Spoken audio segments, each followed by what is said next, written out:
பைபிளில் போட்டிருக்கு, a merry heart doeth good like a medicine. Proverbs 17:22 என்ன போட்டிருக்குன்னா, நம்ம சந்தோஷமாக இருந்தாலே நம்மளுக்கு என்ன ஆகும், நோயெல்லாம் சரியாயிரும். ஆனால் சில நேரம் என்ன ஆகுது, நம்ம பெண்கள் உடம்பே ஒரு மாதிரி படைக்கப்பட்டிருக்கு இல்லையா? ஒவ்வொரு காலகட்டத்தில் நம்மளுக்கு வந்து ஒரு விமனாக சில மெடிக்கல் டிஃப்ரென்ஸ் இல்லையா? ஆண்கள் உடம்போட பெண்கள் உடம்பு வித்தியாசமாக இருக்குது. ஸோ இன்றைக்கி நம்மக்கிட்ட 3 டாக்டர்ஸ் இருக்காங்க, அருமையான அட்வென்டிஸ்ட் டாக்டர்ஸ். ரைட்டில் இருக்கிறவங்க வந்து டாக்டர் ஷகேத்னி, லெஃப்டில் இருக்கிறது டாக்டர் ஷீபா அண்ட் அவங்க டாக்டர் டெப்ரா. இவங்க 3 பேரும் என்ன பண்ண போகிறாங்க, நம்மளுக்கு நான் சில கேள்விகளை அவங்கக்கிட்ட கேட்குறேன்.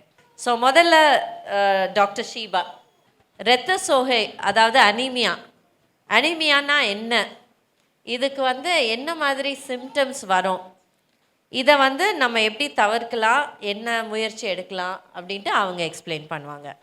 ஹாப்பி சாபத் எல்லாருக்கும். ஸோ இப்போ நம்ம அந்த ரத்த சோகை பற்றி நம்ம பார்ப்போம். ரத்த சோகை நம்ம இங்கிலீஷில் நம்ம அனிமியான்னு சொல்கிறோம். உங்களுக்கு இங்கே தெரியுதுன்னு நினைக்கிறேன், இந்த ஸ்லைடில் 2 பிளட் ட்ராப் இருக்குது. ஓகே, 2 பிளட் ட்ராப்பில் பார்த்தீங்கன்னா ஒன்றில் பார்த்தீங்கன்னா நிறைய ரெட் பிளட் செல்ஸுன்ற இருக்குது, இன்னொன்றில் பார்த்தீங்கன்னாக்கா கம்மியாக இருக்குது. ரெட் பிளட் செல்ஸோட வேலை என்னன்னாக்கா, அந்த ஆக்சிஜனை வந்து நம்மளுடைய பாடிக்கு டிஃப்ரெண்ட் பார்ட் ஆஃப் த பாடிக்கு அதை எடுத்துகிட்டு போய் சேர்க்கும். ஸோ நார்மலாக பார்த்தீங்கன்னாக்கா உங்கள் பாடிக்கு கண்டிப்பாக ஆக்சிஜன் தேவை. நமக்கு சுவாசிக்கிறது என்னது, நம்ம ஆக்சிஜன், அது எவ்வளோ இம்பார்ட்டண்ட். இது வந்து டிரான்ஸ்போர்ட் பண்ணுறது வந்து இந்த ஆர்பிசிஸ் தான், நம்மளுடைய டிஃப்ரெண்ட் பார்ட் ஆஃப் த பாடிக்கு அதுதான் டிரான்ஸ்போர்ட் பண்ணி எடுத்துகிட்டு போகுது. ஸோ ஒன்றில் பார்த்தா நார்மலாக இருக்குது, இன்னொன்றில் வந்து கம்மியாக இருக்குது. ஸோ கம்மியாக இருந்துச்சுனாக்கா ஆக்சிஜன் கம்மி. இதை நம்ம எப்படி செக் பண்ணுறோன்னாக்கா, இது வந்து சிபிசின்ற ஒரு பிளட் டெஸ்ட்டில் நம்ம செக் பண்ணுறோம். அதில் வந்து ஹீமோக்ளோபின்றது ஒரு ப்ரோட்டீன். அது வந்து இந்த நம்மளுடைய சிகப்பு கலர், நம்ம ரத்தம் என்ன கலரில் இருக்குது, சிகப்பாக இருக்குது, அந்த கலரை கொடுக்கறது தான் இந்த ஹீமோக்ளோபின். அந்த ஹீமோக்ளோபின் வந்து 12 to 16 இருக்கணும், அதான் நார்மல் ரேஞ்ச். அதை விட கம்மியாக இருந்துச்சுனாக்கா உங்களுக்கு அனீமியா இருக்குதுன்னு அர்த்தம். அடுத்தது சைன்ஸ் ஆஃப் அனீமியா. சைன்ஸ்னால் என்ன, மற்றவங்க வந்து நம்மளோட உடம்புல என்ன நடக்குதுன்னு பார்க்குறாங்க. இப்போ நீங்கள் ஒரு கிளினிக்கு போகிறீங்க, ஒரு டாக்டரை போய் பார்க்குறீங்க. இப்போ நீங்கள் உள்ளே போகும்போதே டாக்டர் வந்து எல்லாம் உங்களுக்கு என்னெல்லாம் இருக்குன்றது வந்து அவங்க வந்து பாதியில் பார்த்தே அவங்க வந்து கண்டுபிடிப்பாங்க. அதில் என்னெல்லாம் சைன்ஸுன்னு பார்த்தீங்கன்னாக்கா, வெளுத்து போய் தெரிவாங்க. அடுத்தது வந்து பிரிட்டில் நெயில்ஸ், அதாவது ஆக்சிஜன் நம்மளோட உடம்புக்கு வந்து கம்ப்ளீட்டாக போய் சேராததுனால அந்த நெயில்ஸ் வந்து ஸ்பூன் ஷேப்பாக மாறிடும், ரொம்ப சாஃப்டாக ஆகிடும், அது சீக்கிரமாக உடையிற மாதிரி இருக்கும். அடுத்தது வந்து பிரெத்லெஸ்னஸ், உங்களுக்கு வந்து ரெஸ்ட்லெஸ் ஆகிடுவீங்க, உங்களுக்கு சரியாக ப்ரீத் பண்ண முடியாது. ஏன்னாக்கா ஆக்சிஜன் வந்து டிஃப்ரெண்ட் பார்ட்ஸ் ஆஃப் த பாடிக்கு போகணும், அதுக்கு வந்து என்ன பண்ணணும், ஹார்ட் வந்து நல்லா ஃபாஸ்ட்டாக பம்ப் ஆகணும். ஸோ ஆக்சிஜன் டிமாண்ட் இருக்கிறதுனால உங்களுக்கு வந்து பிரெத்லெஸ்னஸ் இருக்குது. அடுத்தது வந்து ஹேர் லாஸ், நிறைய பேருக்கு முடி கொட்டுற தொந்தரவு இருக்கும், கரெக்டாக. One of the main reason வந்து இந்த ரத்த சோகை அனீமியா. நெக்ஸ்ட்டு வந்து சிம்டம்ஸ் வந்து வாட் த பேஷண்ட் ஃபீல்ஸ். இப்போ நீங்கள் போய் டாக்டர்கிட்ட போகும்போது நீங்கள் டாக்டர்கிட்ட என்ன சொல்லுவீங்க, எனக்கு இப்படி இருக்குது டாக்டர், எனக்கு இந்த மாதிரி இருக்குது, தலை சுற்றுது, அந்த மாதிரிலாம் சொல்கிறது வந்து சிம்டம்ஸ். ஓகே, இதில் சிம்டம்ஸ் என்னன்னு இருக்குனாக்கா, இல்லை பீஃபி ரெட் டங், இது வந்து ஒரு சைன் ஆஃப் இன்ஃப்ளமேஷனுக்கு வீக்கம் இருக்கிறதுனால இந்த பீஃபி ரெட் டங்குன்றது வந்து டாக்டர்னால பார்க்க முடியும். அடுத்தது வந்து அவங்களுக்கு வந்து கை கால்கள் வந்து ரொம்ப சில்லுன்னு ஆகிடும். அடுத்தது வந்து டயர்டாக ஃபீல் பண்ணுவாங்க, அவங்களுக்கு வந்து ரொம்ப சொல்ல முடியாத அளவுக்கு ரொம்ப டயர்ட்னஸ் இருக்கும். அடுத்தது வந்து causes of anaemia. One of the main cause வந்து நியூட்ரிஷ்னல் டெஃபிஷியன்சி. நம்ம வந்து நம்மளோட உடம்புக்கு தேவையான அளவுக்கு நம்ம ஒழுங்காக சாப்பிட மாட்டோம். சில பேருக்கு கீரை பிடிக்கும், சில பேருக்கு கீரை பிடிக்காது. எனக்கு இது வேண்டாம் அது வேண்டான்ட்டு நம்ம சொல்லுவோம். அது வந்து ஒன் ஆஃப் த காஸ், அதாவது நியூட்ரிஷனல் டெஃபிஷியன்சி. நெக்ஸ்ட் வந்து மேல்நியூட்ரிஷன் வந்து நம்ம இந்தியாவில் பார்த்திங்கன்னா லோ சோஷியோ எக்கனாமிக் ஸ்டேட்டஸ், அதாவது பொருளாதார ரீதியில் வந்து அவங்க வந்து கம்மியாக இருப்பாங்க. அவங்களுக்கு தேவையான பொருட்கள் அவங்களால வாங்க முடியாது. ஸோ அதனால் அவங்களுக்கு ஏற்ற சாப்பாடு வந்து அவங்களால வாங்கிக்க முடியாது சில சமயங்களில். அடுத்தது வந்து blood loss, menstrual blood loss. நம்மளோட உடம்புல பீரியட்ஸ் ஆகும்போது அளவுக்கு அதிகமாக வந்து அவங்களுக்கு பீரியட்ஸ் ஆகும்போது அது ஒரு காசு. இன்னும் ஒரு காசு பார்த்திங்கனாக்கா சுத்தம் இல்லாமல் இருக்கிறதுனால அவங்க நெயில்ஸ் ஒழுங்காக கட் பண்ண மாட்டாங்க. அப்புறம் சின்ன பிள்ளைங்க போய் மண்ணில் விளையாடுற பழக்கங்கள்லாம் இருக்கும். அவங்களுக்குன்னு பார்த்திங்கனாக்கா அவங்கள மண்ணில் விளையாடும்போது இந்த வேர்ம்ஸோடைய எக்ஸ் எல்லாம் போய் அந்த நெயில்ஸ்குள்ளே போய் தங்கிடும்.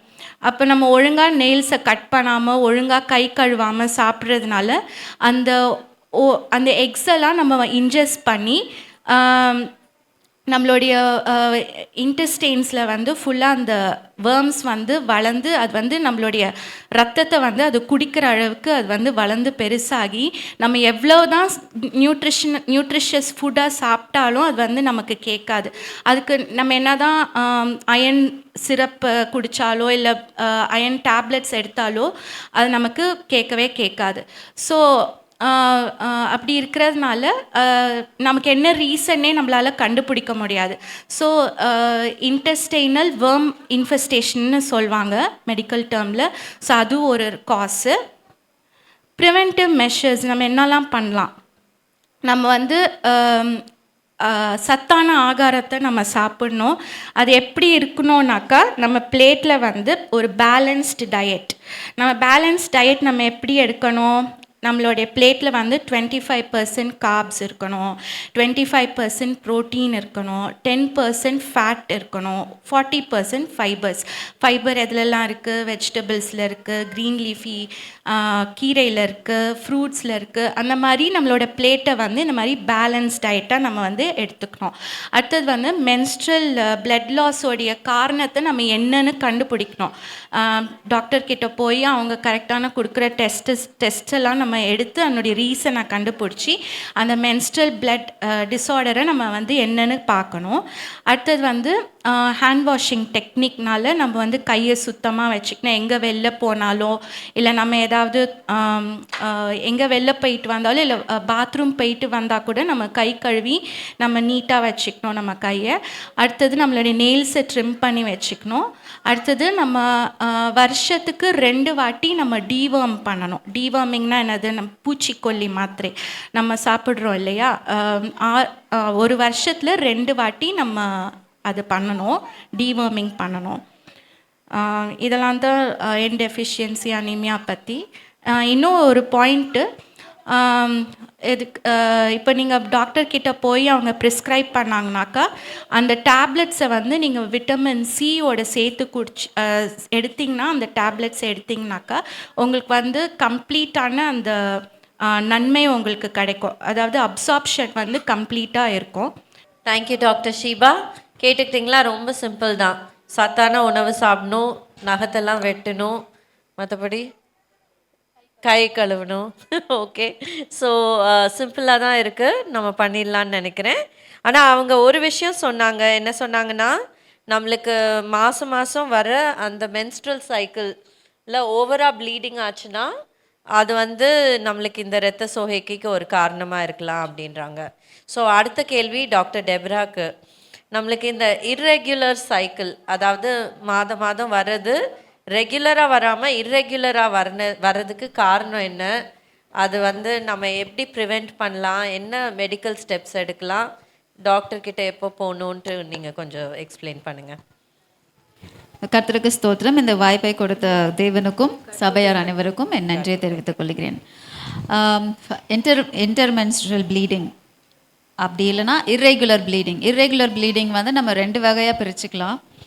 ஒன்று வந்து ஜாஸ்தியாக ப்ளீட் ஆகும், இன்னொரு சைடில் வந்து ப்ளீடிங்கே வராது. அதாவது வயசுக்கு வந்த பிறகு, கல்யாணம் ஆன பிறகு கூட ஒரு சில பேருக்கு என்ன ஆகும்னா, அவங்களோட ஹார்மோனல் சேஞ்சஸ்னாலேயோ இல்லை அதுக்கு நிறைய ரீசன்ஸ் இருக்குது, நான் பின்னாடி சொல்கிறேன். அதில் என்ன ஆகும்னா நார்மல் ரெகுலர் சைக்கிள் அதோட டைமிங் என்னன்னு பார்த்தீங்கன்னா 21 டேஸ் டு 35 டேஸ். இந்த டேஸ்க்குள்ளே ரெகுலராக வர்றது மட்டும்தான் ரெகுலர் சைக்கிள். 21 நாளுக்கு இடையில வந்துச்சுனாலோ இல்லை 35 நாளுக்கு தள்ளி போனாலோ அது வந்து இர்ரெகுலர் மென்ஸ்ட்ரல் ப்ளீடிங்னு சொல்லுவோம். அப்போ எவ்வளோ லாஸ் இருக்கணும் அந்த நமக்கு வந்து அந்த மாதவிடாய் வரும்பொழுது ஒரு சர்டன் அமௌண்ட் ஆஃப் பிளட்டு மட்டும்தான் நம்ம உடம்புலேருந்து லாஸ் ஆகணும். மேக்ஸிமம் பார்த்தீங்கன்னா 80 ml பிளட்டு தான் லாஸ் ஆகணும். ஒருவேளை 80 mlக்கு மேலே பிளட் லாஸ் ஆச்சுனாலோ இல்லை 50 mlக்கு கீழே பிளட் லாஸ் ஆச்சுனாலோ அதுவும் வந்து இர்ரெகுலர் மென்ஸ்ட்ரல் ப்ளீடிங்னு சொல்லுவோம். அதே மாதிரி எவ்வளோ நாட்கள் வரணும் அப்படின்னா 3லேருந்து 7 நாள் வரைக்கும் வரணும். 2 நாள் 3 நாளுக்குள்ளே வந்தாலோ இல்லை 7 நாளுக்கு அதிகமாக போனாலோ அதுவும் வந்து இர்ரெகுலர் மென்ஸ்ட்ரல் ப்ளீடிங். ஸோ மொத்தம் 3 பாயிண்ட்ஸ் பார்த்தோம். ஒன்று வந்து டியூரேஷன் ஆஃப் த சைக்கிள் வந்து பார்த்தோன்னா 21 to 35 டேஸ் அந்த டியூரேஷனுக்குள்ளே வரணும். ரெண்டாவது எவ்வளோ நாளுன்னு பார்த்தோன்னா 3 to 7 டேஸ்க்கு வரணும். மூணாவது வந்து blood loss 80 ml blood loss maximum வரலாம். ஸோ அதுக்கு மேலே போச்சுன்னா வந்து it's irregular menstrual bleeding. So இதோட ரீசன்ஸ் என்னென்ன அப்படின்னு சொல்லிட்டு பார்த்தோன்னா, இப்போது அந்த 35 டேஸ்க்கு மேலே வர்றதுக்கு பேருக்கு வந்து ஆலிகோமெனோரியான்னு சொல்லுவாங்க இங்கிலீஷில், அதாவது கம்மியாக வர்றது. 21 நாளைக்கு நடுவில் வர்றது வந்து பாலிமெனோரியான்னு சொல்லுவாங்க, அதாவது ரொம்ப ஃப்ரீக்வெண்ட்டாக வர்றது. மெனோரேஜியா அப்படின்னா சில பேருக்கு பீரியட்ஸ் டைமில் ரொம்ப வயிறு வலிச்சு அவங்களுக்கு வந்து ப்ளீடிங் ஆகும். ஸோ அதுவும் வந்து it is a sign of irregular menstrual bleeding. And then ஏமெனோரியான்னு பார்த்தோன்னா 3 மாதத்துக்கு உங்களுக்கு கண்டினியூஸாக பீரியட்ஸே வரலை அப்படின்னா அது வந்து ஏமெனோரியான்னு சொல்லுவாங்க இங்கிலீஷில். ஸோ இதோட காசஸ் என்னென்ன அப்படின்னு சொல்லிட்டு பார்த்தோன்னா, நம்பர் 1 காஸ் வந்து ஹார்மோனல் இம்பேலன்ஸ். ஸோ இந்த ஹார்மோன்ஸ் வந்து 2 மேஜர் ஹார்மோன்ஸ் வந்து நம்ம ப்ளீடிங் டைம் அப்போது இட் பிளேஸ் அ ரோல். ஒன்று வந்து ஈஸ்ட்ரோஜன் ஹார்மோன், இன்னொன்று வந்து ப்ரோஜெஸ்ட்ரோன் ஹார்மோன். ஸோ இந்த 2 ஹார்மோனோட பேலன்ஸ்னால தான் நமக்கு இந்த ப்ளீடிங் சைக்கிள் ஃபாலோ ஆகுது. ஸோ இந்த 2 ஹார்மோன்ஸ்க்கு நடுவில் உள்ள அந்த சைக்கிள் வந்து மாறுச்சுன்னா நமக்கு வந்து ப்ளீடிங்கில் அஃபெக்ட் ஆகும். அண்ட் ரெண்டாவது பார்த்தோன்னா ஸ்ட்ரெஸ் அண்ட் நம்மளோட லைஃப் ஸ்டைல். நம்ம எப்படி நம்ம வீட்டில் உள்ள ஸ்ட்ரெஸ், படிக்கிறதுல உள்ள ஸ்ட்ரெஸ், காலேஜில் உள்ள ஸ்ட்ரெஸ், வேலையில் உள்ள ஸ்ட்ரெஸ், ஸோ இது எல்லாமே சேர்த்து பார்த்திங்கன்னா நம்ம வந்து it affects our health and also it affects the hormone which our body secretes. அது நம்பர் 1. இன்னொன்று வந்து இப்போது கொஞ்சம் வெயிட்டாக இருக்கிறவங்க இல்லை ஹெவியாக இருக்கிறவங்க என்ன பண்ணுவாங்க, நான் எக்ஸசைஸ் பண்ணி என் உடம்பை குறைக்கிறேன். ஏன்னா டாக்டர்கிட்ட போனால் டாக்டர் சொல்வார், நீங்கள் எக்ஸசைஸ் பண்ணி உடம்பை குறைங்க, உடம்பு குறைச்சிங்கன்னா உங்களுக்கு சீக்கிரம் வந்து உங்களுக்கு எல்லாமே ரெகுலரைஸ் ஆகிடும் அப்படின்னு சொல்லிடுவாங்க. ஸோ அதனால் நம்ம என்ன பண்ணுவோம், நல்ல எக்ஸசைஸ் பண்ணுவோம். அதாவது ஒரு இப்போ ஜிம்முக்கு போயிட்டு நீங்கள் 10 ஸ்குவாட்ஸ் பண்ணுங்க அப்படின்னா நம்ம 20 ஸ்குவாட்ஸ் பண்ணுவோம். ஸோ அந்த மாதிரி நம்ம ஓவராக பண்ணும்போது என்ன ஆகும்னா, that is also a cause for the excessive or decreased menstrual bleeding. And நம்ம வந்து தூக்கம், ப்ராப்பரான ஸ்லீப் இல்லை, இம்ப்ராப்பரான ஸ்லீப் இருக்குது. நார்மலாக பார்த்தீங்கன்னா 6 to 7 hours அடிக்குவேட் ஸ்லீப் இருக்கும், 8 hours வரைக்கும் போகலாம். ஸோ இந்த 6 to 8 hours அந்த ஸ்லீப் நமக்கு ப்ராப்பராக கிடைக்கல அப்படின்னா அதுவும் வந்து நம்மளோட ப்ளீடிங்கை அஃபெக்ட் பண்ணும். அண்ட் தென் இப்போ ஃபிசியோலாஜிக்கல் காஸ் என்னென்னு பார்த்தோன்னா, இப்போ ப்ரெக்னெண்ட்டாக இருக்கும்போது நமக்கு பீரியட்ஸ் வராது இல்லையா? So that is a physiological cause. அது வந்து ப்ளீடிங் வந்தால் தான் தப்பு, ப்ளீடிங் வரலன்னா தப்பு கிடையாது. பட் ப்ரெக்னன்சி முடிஞ்ச பிறகு லாக்டேஷன் இருக்கும். ஸோ நம்ம குழந்தைங்களுக்கு பால் கொடுக்குறோம். ஸோ பால் கொடுத்து அது முடிக்கிற ஸ்டேஜில் நமக்கு திரும்ப ப்ளீடிங் ஸ்டார்ட் ஆகும். So that is a physiological amenorrhoea. And then சில டைம் பார்த்திங்கன்னா இப்போது ப்ரெக்னெண்ட்டாக இருந்து குழந்தை பெற்று ஒரு 6-7 monthsக்குள்ளே திரும்ப ப்ரெக்னென்ட் ஆகக்கூடாது அப்படின்றதுனால நம்ம டாக்டர்கிட்ட போயிட்டு இது மாதிரி எனக்கு வந்து இம்மீடியட்டாக குழந்தை வேண்டாம், எனக்கு கொஞ்சம் கேப் வேணும் அப்படின்னு சொல்லிட்டு கேட்டால் டாக்டர் வந்து நமக்கு டேப்லெட் கொடுப்பாங்க. அது வந்து கான்ட்ராசெப்டிவ் பில்ஸ், ஓரல் கான்ட்ராசெப்டிவ் பில்ஸ்ன்னு சொல்லுவோம். ஸோ அந்த மாதிரி டேப்லெட்ஸ் எடுக்கும்போதும் நம்மளோட ப்ளீடிங்கை வந்து அஃபெக்ட் பண்ணும். அண்ட் தென் யூட்ரைன் ப்ராப்ளம்ஸ், அதாவது யூட்ரஸில் வந்து ஃபைப்ராய்டு இருந்தாலோ இல்லைனா யூட்ரஸில் வந்து ஏதாச்சும் க்ரோத் இருந்தாலோ இல்லை யூட்ரைன் லைனிங்கில் ஏதாச்சும் ப்ராப்ளம் இருந்தாலோ வந்து நம்மளோட பீரியட்ஸை அஃபெக்ட் பண்ணும். அண்ட் தென் லாஸ்ட்டாக பார்த்தோன்னா ஒரு சில இன்ஃபெக்ஷன்ஸ், பால்வினை நோயின்னு சொல்லுவோம் இல்லையா, ஸோ அந்த மாதிரி நோய்கள் ஏதாச்சும் வந்தனா, ஃபார் எக்ஸாம்பிள் கிளமைடியா இல்லை கொனோரியா, இந்த 2 இல்லை பெல்விக் இன்ஃப்ளமேட்டரி டிசீஸ், இதில் ஏதாச்சும் ஒரு டிசீஸ் இருந்துச்சுன்னா வந்து நமக்கு ப்ளீடிங்கில் அஃபெக்ட் ஆகும். ஸோ டாக்டர் ஷீபா சொன்னது மாதிரி ரொம்ப ப்ளீடிங் ஜாஸ்தி இருந்துகிட்டே இருந்துச்சு அப்படின்னா நமக்கு அனிமியா வந்துடும். ஸோ அனிமியா வந்த பிறகு திரும்ப பிளட் ட்ரான்ஸ்ஃபியூஸ் பண்ணுவாங்க, அதோட காஸ்ட் என்ன ஏதுன்னு சொல்லிட்டு ரூல் அவுட் பண்ணுவாங்க. இப்போ அதில் வேர்ஸ்ட் பார்ட் என்னென்னா, நம்மளோட ஹார்மோனல் சேஞ்சஸ் என்ன ஆகுனா, it plays a vital role in the shape of our body. So சில டைம் பார்த்தோன்னா ஒல்லியாக இருப்பாங்க, பட் திடீர்னு இந்த பீரியட்ஸ் ப்ராப்ளம்னால குண்டாயிடுவாங்க. ஸோ அது வந்து நம்ம கையில் கிடையாது. So it is because of the hormonal changes what is happening inside our body. And then like people tend to நீ என்ன இவ்வளோ குண்டா இருக்க அப்படி இப்படின்னு சொல்லிட்டு like they don't know what really is happening inside our body and then they try to body shame us. So அதனால் வந்து இந்த ஸ்ட்ரெஸ் எல்லாம் வந்து it goes toward the women. And then women is the one who is facing all the challenges. But நம்மளை பார்க்குறவங்க வந்து அவங்களுக்கு தெரியாது நம்ம உடம்புல என்ன நடக்குது ஏது நடக்குது அப்படின்னு சொல்லிட்டு. ஈவன் நம்ம வீட்டில் இருக்கிறவங்க கூட அது ஒரு சில டைமில் புரிஞ்சுக்க மாட்டாங்க. பட் இந்த காசஸ் எல்லாமே வந்து இட்ஸ் ஆல் க்யூரபிள். ஸோ நம்மளோட நான் இப்போ என்னென்ன காசஸ்லாம் சொன்னேனோ அதுலேயே வந்து ட்ரீட்மெண்ட்டும் இருக்குது. இம்ப்ராப்பர் ஸ்லீப்பு, ஸோ நம்ம ப்ராப்பராக தூங்கணும், நமக்கு தேவையான நியூட்ரிஷனை சாப்பிடணும், நம்மளோட சைக்கிள் வந்து ரெகுலராக வர மாதிரி நம்ம உடம்ப நம்ம பார்த்துக்கிட்டோன்னா then we will have the regularisation of the cycle. Thank you doctor Debra. So அவங்க உங்களுக்கு கேள்வி இருக்கா? நம்ம என்ன பண்ணலாம், கடைசியில் எல்லா கேள்வியும் நம்ம கேட்டு. சரி, டாக்டர் டெப்ரா நிறைய காரியங்கள் சொன்னீங்க. எதனால நம்மளுக்கு வந்து ஓவர் ப்ளீடிங் இல்லைன்னா கம்மியாக ப்ளீடிங் ஆகுது. அதில் ஒன்று நீங்கள் சொன்னது வந்து கர்ப்பப்பையில் கட்டி. ஸோ டாக்டர் ஷகேத்னி, கர்ப்பப்பையில் கட்டி ஏன் வருது, அந்த கட்டி வர்றதுக்கு காரணம் என்ன, அது வந்துச்சுன்னா நம்ம என்ன பண்ணலாம்? இப்போ டாக்டர் தெபோரா சொன்னாங்க இர்ரெகுலர் மென்ஸ்ட்ரஸ், அந்த மாதவிடா வர்றது அதிகமாகிறதோ இல்லை வந்து ரொம்ப நாளுக்கு வரதோ இல்லை ரொம்ப ஹெவியாக ஃப்ளோ ஆகிறதுக்கு ஒன் ஆஃப் த ரீசன் வந்து இந்த கர்ப்பப்பை கட்டி. இந்த கர்ப்பப்பை கட்டி எங்கே இருக்குன்னா ஃபைப்ராய்டு. ஸோ இதை வந்து இங்கிலீஷில் ஃபைப்ராய்டுன்னு சொல்லுவாங்க. இது வந்து கேன்சர் கட்டி கிடையாது, ஒரு சாதாரண கட்டி. பயப்பட வேண்டிய தேவையில்லை அதுக்கு. இது வந்து 30லேருந்து 50 வயசுக்குள்ள லேடிஸ்க்கு எல்லாருக்கும் வரும். எல்லாருக்கும் கிடையாது, சில பேருக்கு வரும். அது என்ன காசஸ் நம்ம பார்ப்போம். இது எந்த இடத்துல வருதுன்னா, அது வந்து இப்போ கர்ப்பப்பை இருக்குல்ல, அதில் வந்து சிதைகள் மசில்ஸ் இருக்கும், அதோட திசைகள், அந்த திசைகளுக்குள்ளே வரும். அந்த திசைகளுக்குள்ளே எங்கே வேணால் வரும். அதாவது கர்ப்பப்பை வந்து நீங்கள் பார்த்தீங்கன்னா அங்கே பை மாதிரி இருக்குல்ல, அதுதான் வந்து கர்ப்பப்பை. அது வந்து அந்த அந்த கர்ப்பப்பைக்குள்ளே வந்துச்சுன்னா அது வந்து பிரச்சனை. நம்மளுக்கு வந்து கன்சீவ் ஆகிறதுக்கு கொஞ்சம் கஷ்டமாக இருக்கும். அதுக்கப்புறம் பீரியட்ஸ் வந்து அதிகமாக வரும், அதாவது ஹெவி ஃப்ளோவும் இருக்கும், டியூரேஷனும் அதிகமாகும். அதனால் நம்மளுக்கு அனிமியா வரும். அதே மாதிரி அந்த கட்டி வந்து அந்த கர்ப்பப்பைக்கு வெளியே வந்துச்சுன்னா அது அவ்வளோ பிரச்சனை இல்லை நம்மளுக்கு. ஆனால் உள்ளே வந்துச்சுன்னா ரொம்ப பிரச்சனைகள் இருக்கும். சில கர்ப்பப்பை கட்டி எப்படி இருக்குன்னா, இப்போ எப்படி ஒரு பூ இருக்குது, காம்பு வந்து பூ இருக்குல்ல, அந்த மாதிரி இருக்கும்.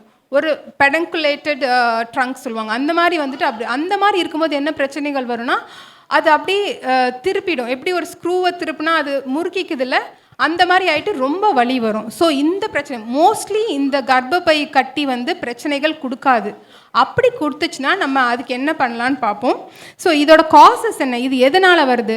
நிறைய பேருக்கு வந்து பிசிஓடி சொல்கிறாங்க. அதாவது இது நம்ம பார்ப்போம் என்ன பிசிஓடின்னு. இந்த இடத்துல வந்து ஹார்மோன், அது என்ன சொல்கிறாங்க, இயற்கை நீர்கள்னு சொல்கிறாங்க. அந்த இயற்கை நீரில் ஹார்மோன் என்னென்னா ஈஸ்ட்ரோஜன், ப்ரொஜெஸ்டான். இது வந்து அளவுக்கு அதிகமாக நம்ம யூட்ரஸ் மேலே வேலை செய்யும்போது, கர்ப்பப்பைக்கு மேலே வேலை செய்யும்போது அது இந்த மாதிரி அந்த செதைகள்லாம் வந்து என்ன பண்ண, திசைகள்லாம் ஓவர் க்ரோத் ஆகிடும். ஸோ அப்போ இது ஃபார்ம் ஆகுது. அதுக்கப்புறம் ஜெனட்டிக் மரபணுக்கள் அது அஃபெக்ட் ஆச்சுன்னா இந்த கர்ப்பப்பை கட்டி வரும். அடுத்தது ஃபேமிலியில் நம்ம குடும்பத்தில் வேறு யாருக்காவது இருந்துச்சுன்னா வரும். உடல் பருமன் பெருசாக நம்ம ஹெவி வெயிட்டாக இருந்தோம்னாலும் வரும் இது. அதுக்கப்புறம் மெட்டபாலிக் சேஞ்சஸ், டயபெட்டிஸ் அதனாலேயும் வரும். அப்புறம் ரொம்ப சீக்கிரம் வயசுக்கு வந்துட்டாங்க அப்படின்னா, அதாவது 12லேருந்து வரலாம், 12லேருந்து 15க்குள்ளே, இல்லை 11லேருந்து 15, அதுக்கும் முன்னாடி வராங்க 10 வயசு, அந்த மாதிரி வரும்போதும் இந்த கர்ப்பப்பை கட்டி வர வாய்ப்புகள் இருக்குது.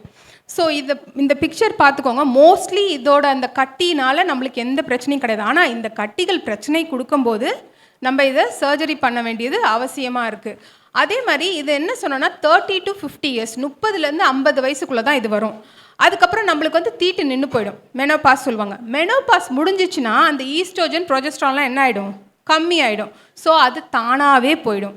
ஸோ நம்ம அந்த டைமில் நம்ம சர்ஜரி பண்ணணும் அவசியமே கிடையாது. நம்மளுக்கு இந்த மாதிரி ரீப்ரொடக்டிவ் ஏஜில் 30லேருந்து 50 வயசுக்குள்ளே இருக்கும்போது இது கொஞ்சம் ஹெவி மென்ஸ்ட்ரல் ஃப்ளோ கொடுத்துச்சுன்னா நம்ம வந்து கண்டிப்பாக போய் டாக்டரை பார்த்து ட்ரீட்மெண்ட் எடுத்துக்கணும். நம்ம பீரியட்ஸை குறைக்கிறதுக்கு, அதாவது மாத்திரை கொடுத்து அந்த பீரியட்ஸ் குறைக்க சொல்லுவாங்க. இல்லைன்னா நம்மளுக்கு அனிமியா வந்துடும், டிசீனஸ் வந்துடும், நம்மளுக்கு தலை சுத்தல் இருக்கும், ரொம்ப டயர்டாக இருக்கும், நம்மளால் எந்த வேலையுமே செய்ய முடியாது.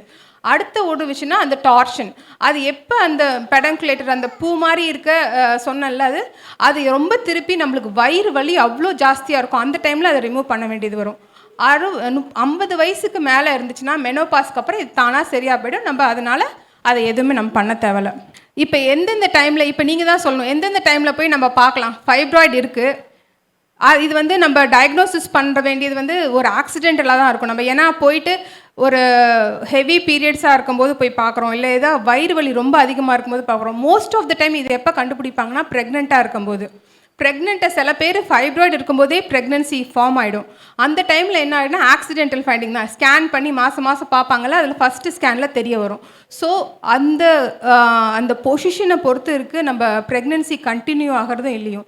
அது சில சமயம் வந்து ரொம்ப முக்கியமான பகுதி, சென்டர் பகுதியில், இல்லை அந்த பேபி வளரக்கூடிய பகுதியிலே ஒரு தடையாக இருந்துச்சுன்னா பேபி அபார்ட் ஆகிறதுக்கு நிறைய வாய்ப்பு இருக்குது. ஸோ அந்த டைமில் என்ன பண்ணுவாங்கன்னா சர்ஜரி என்ன பண்ணுவாங்கன்னா அந்த பேபியை ப்ரொடெக்ட் பண்ணுறதுக்காக அந்த ஃபைப்ராய்டை மட்டும் எடுப்பாங்க. இல்லை அதை அஃபெக்ட் பண்ணாத மாதிரி இருந்துச்சுன்னா அதையும் வளரும், பேபியும் வளரும். ஸோ இது டாக்டர் வந்து யார் பேபியும் மதருக்கும் எது நல்லதோ அந்த டிசிஷன் எடுப்பாங்க. ஸோ இந்த மாதிரி உங்களுக்கு இர்ரெகுலர் ப்ளீடிங், இல்லை ப்ளீடிங் அதிகமாகுது, வயிறு வலி ரொம்ப ஜாஸ்தியாக இருக்குன்னா நீங்கள் கண்டிப்பாக போய் டாக்டர் பார்க்கணும் இந்த மாதிரி விஷயத்தில். Thank you doctor Shagethni. நீங்கள் வந்து இந்த கர்ப்பப்பையில் வர கட்டியை பற்றி பேசுகிற நேரம் பிசிஓடின்னு சொன்னீங்க, கரெக்ட்? அக்கா, நான் இன்னொரு விஷயம் மறந்துட்டேன்.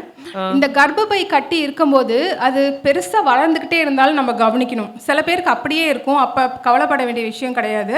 அது பெருசாக வளர நம்ம அடிவயிறு வந்து ரொம்ப பெருசாகும். அது மட்டும் இல்லாமல் நம்ம கர்ப்பப்பைக்கு முன்னாடி வந்து சிறுநீரக பை இருக்குது. ஸோ நம்மளுக்கு வந்து யூரின் பாஸ், சப்போஸ் அது பெருசாகிட்டே இருந்துச்சுன்னா அந்த யூரின் பை அதை நசுக்கும். அப்போ நம்ம யூரின் சரியாக பாஸ் பண்ண முடியாது. சீக்கிரமாக யூரின் போகணுன்னுவாங்க. இது எல்லா லேடிஸ்க்கும் இருக்கும். பட் இதோட பர்டிகுலர் சிம்டம் இது. அது என்ன பண்ணால் அந்த சிறுநீரக பையை வந்து அது நசுக்கும் போது யூரின் ஃப்ரீக்வெண்ட்டாக வரும், உங்களுக்கு அடிக்கடி வரும். சில ஃபுல்லாக கூட அவங்களால யூரின் பாஸ் பண்ண முடியாது. சப்போஸ் அந்த கட்டி யூட்ரஸ்க்கு பின்னாடி இருக்குது, கர்ப்பப்பைக்கு பின்னாடி இருக்குன்னா மலைப்பையை அது வந்து நசுக்கும்.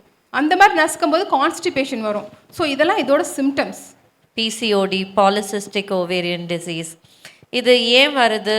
இதை வந்து நம்ம லைஃப் ஸ்டைலால் அதை தவிர்க்க முடியுமா? இல்லைன்னா அது வந்துருச்சுன்னா நம்ம என்ன பண்ணணும்?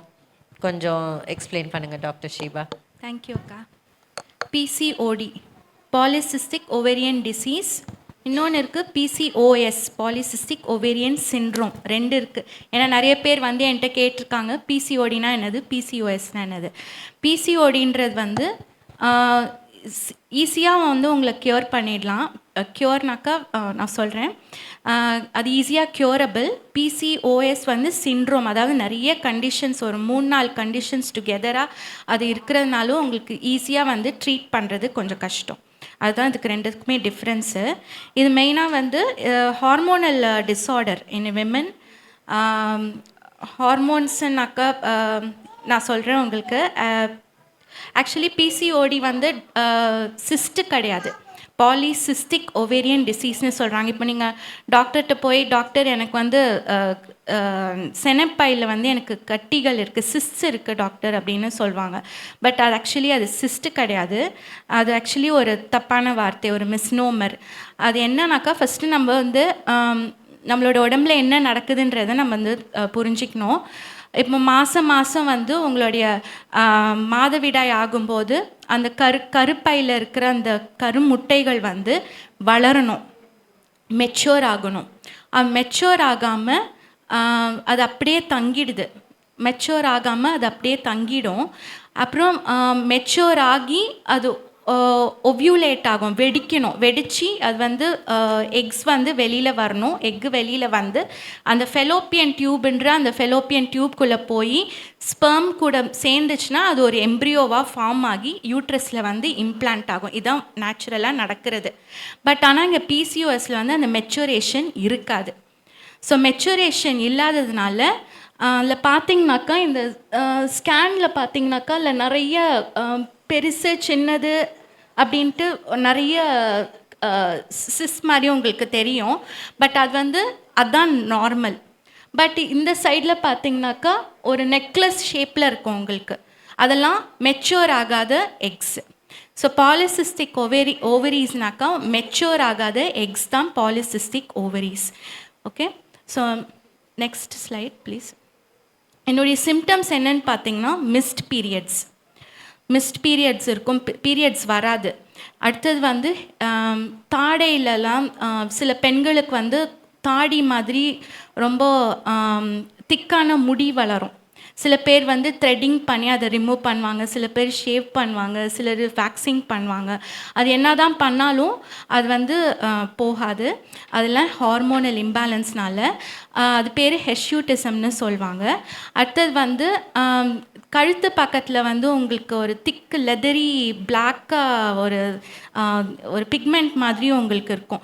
சில பேர் வந்து அதை ஸ்க்ரப் பண்ணி ரிமூவ் பண்ணணும்னு நினைப்பாங்க. அடுத்தது வந்து சிலர் வந்து சொல்லுவாங்க செயின் போடுறதுனால தான் அதெல்லாம் வருது அப்படின்னு சில பேர்லாம் சொல்லி நான் கேட்டிருக்கேன். பட் அது என்னுடைய ரீசன் வந்து இன்சுலின் ரெசிஸ்டன்ஸ்னால. கணையம்னா பேன்க்ரியாஸ்லேருந்து ஒரு ஹார்மோன் ரிலீஸ் ஆகும், அது பேர் இன்சுலின். அது நம்மளுடைய பாடியில் வந்து அது வந்து ரெசிஸ்ட் ஆகுது. அதாவது நம்ம உடம்புல இருக்குது, பட் அது வந்து நம்ம உடம்பு ஏற்றுக்க மாட்டேங்குது. அதுதான் அதனுடைய மீனிங்கு.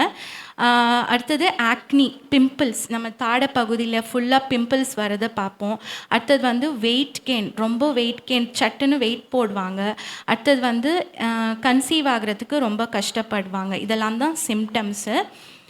எதனால் இந்த சேஞ்சஸ்லாம் நம்ம உடம்புல நடக்குதுன்றதை நம்ம பார்ப்போம். உங்களுக்கு நம்மளுடைய பிரெயினும் நம்மளுடைய யூட்ரஸும் ஒரு பெரிய கனெக்ஷன் இருக்குது.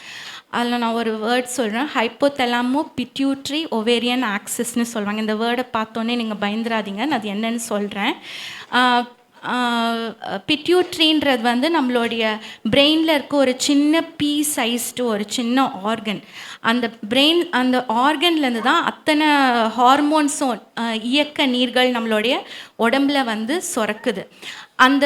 அந்த பிட்யூட்ரியில் இருக்க அந்த ஹார்மோன்ஸ்லாம் சரியாக சுரக்காததுனால தான் இவ்வளோ பிரச்சனைகள்.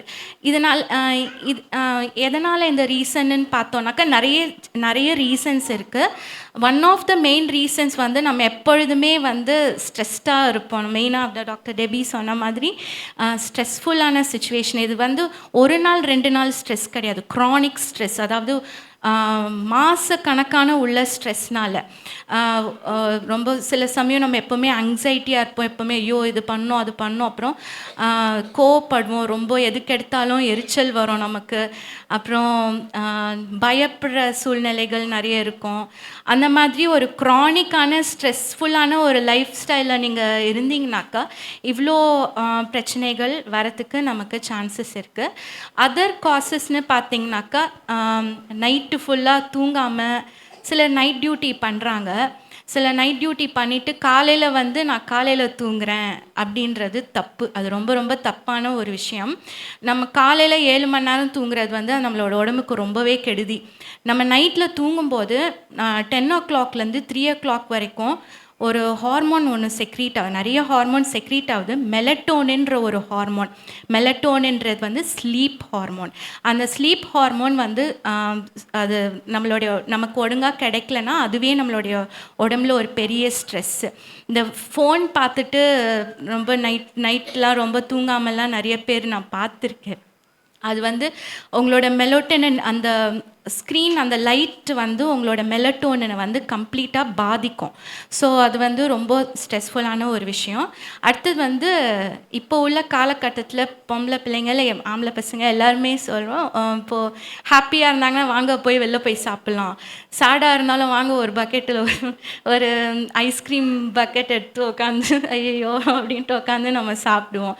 அந்த ஸ்ட்ரெஸ்ஃபுல்லான அந்த இமோஷ்னல் ஈட்டிங் அதுவும் ரொம்ப ரொம்ப தப்பான ஒரு விஷயம். அடுத்தது வந்து செடென்ட்ரி லைஃப் ஸ்டைல். நம்மளோட உடம்பை வந்து அட்லீஸ்ட் லேடிஸ் வந்து ஒரு நாளைக்கு 30 மினிட்ஸ் ஆச்சு நம்ம ஒரு வாக், ஒரு சன்லைட்டில் ஒரு வாக், இல்லை சன்லைட்டில் நீங்கள் ஜஸ்ட் ஒரு சும்மா ஒரு ரொம்ப ஃபாஸ்ட்டாக முடியலனா கூட அட்லீஸ்ட் ஒரு சின்ன உங்கள் பாடியை நீங்கள் வந்து 30 மினிட்ஸ் நீங்கள் மூவ் பண்ணணும். அடுத்தது வந்து மேனேஜ்மெண்ட். இது எப்படி நம்ம மேனேஜ் பண்ணலாம் அப்படின்ட்டு நான் உங்களுக்கு சொல்கிறேன்.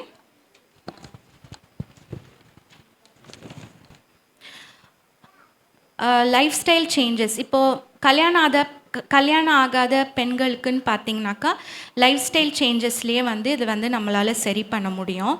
ஆனால் இப்போ கல்யாணம் ஆகி கன்சீவ் ஆகணும்னு ட்ரை பண்ணுறவங்களுக்கு வந்து கண்டிப்பாக அந்த ட்ரீட்மெண்ட் நம்ம எடுக்கணும். ட்ரீட்மெண்ட்டுன்னு பார்த்தீங்கன்னாக்கா மெட்ஃபார்மின், நம்மளுடைய நான் சொன்னல இன்சுலின் ரெசிஸ்டன்ஸ் இருக்கும்ன்ட்டு, ஸோ அதுக்கேற்ற மெடிசனை வந்து கொடுப்பாங்க. அதாவது சுகர் மெடிசன் கொடுப்பாங்க, மெட்ஃபார்மின் கொடுப்பாங்க. மயோ இன்னாசிட்டால்னு இன்னொரு அது வந்து ஒரு சின்ன சப்ளிமெண்ட் தான். இது ஆல்மோஸ்ட் எல்லா அந்த ஹெர்ஷூட்டிசம், ஆக்னி எல்லாத்துக்குமே பொருத்தமானது. அடுத்தது நீங்கள் வந்து ஆக்னிக்கும் அந்த ஹெர்ஷூட்டிசம்க்கும் தனியாக நீங்கள் டாக்டரை போய் நீங்கள் ட்ரீட் பண்ணணும்னு நினச்சிங்கன்னா அதுலேயும் நம்ம ட்ரீட்மெண்ட் பண்ணிக்கலாம். அடுத்தது வந்து ஓசிபி, கான்ட்ராசெப்டிவ் பில்ஸ் வச்சு இதில் வந்து ட்ரீட்மெண்ட் பண்ணுறாங்க. லைஃப் ஸ்டைல் சேஞ்சஸ் சில பேருக்கு வந்து தெரியாமல் இருந்தால் நான் சில பாயிண்ட்ஸ் நான் வந்து எடுத்து வச்சுருக்கேன். For the people who don't know, hip circumference of every woman should be less than 40 inches. Okay, so more than 40 inches has the risk of having diabetes and heart diseases and stroke. So lose weight at least half kgs.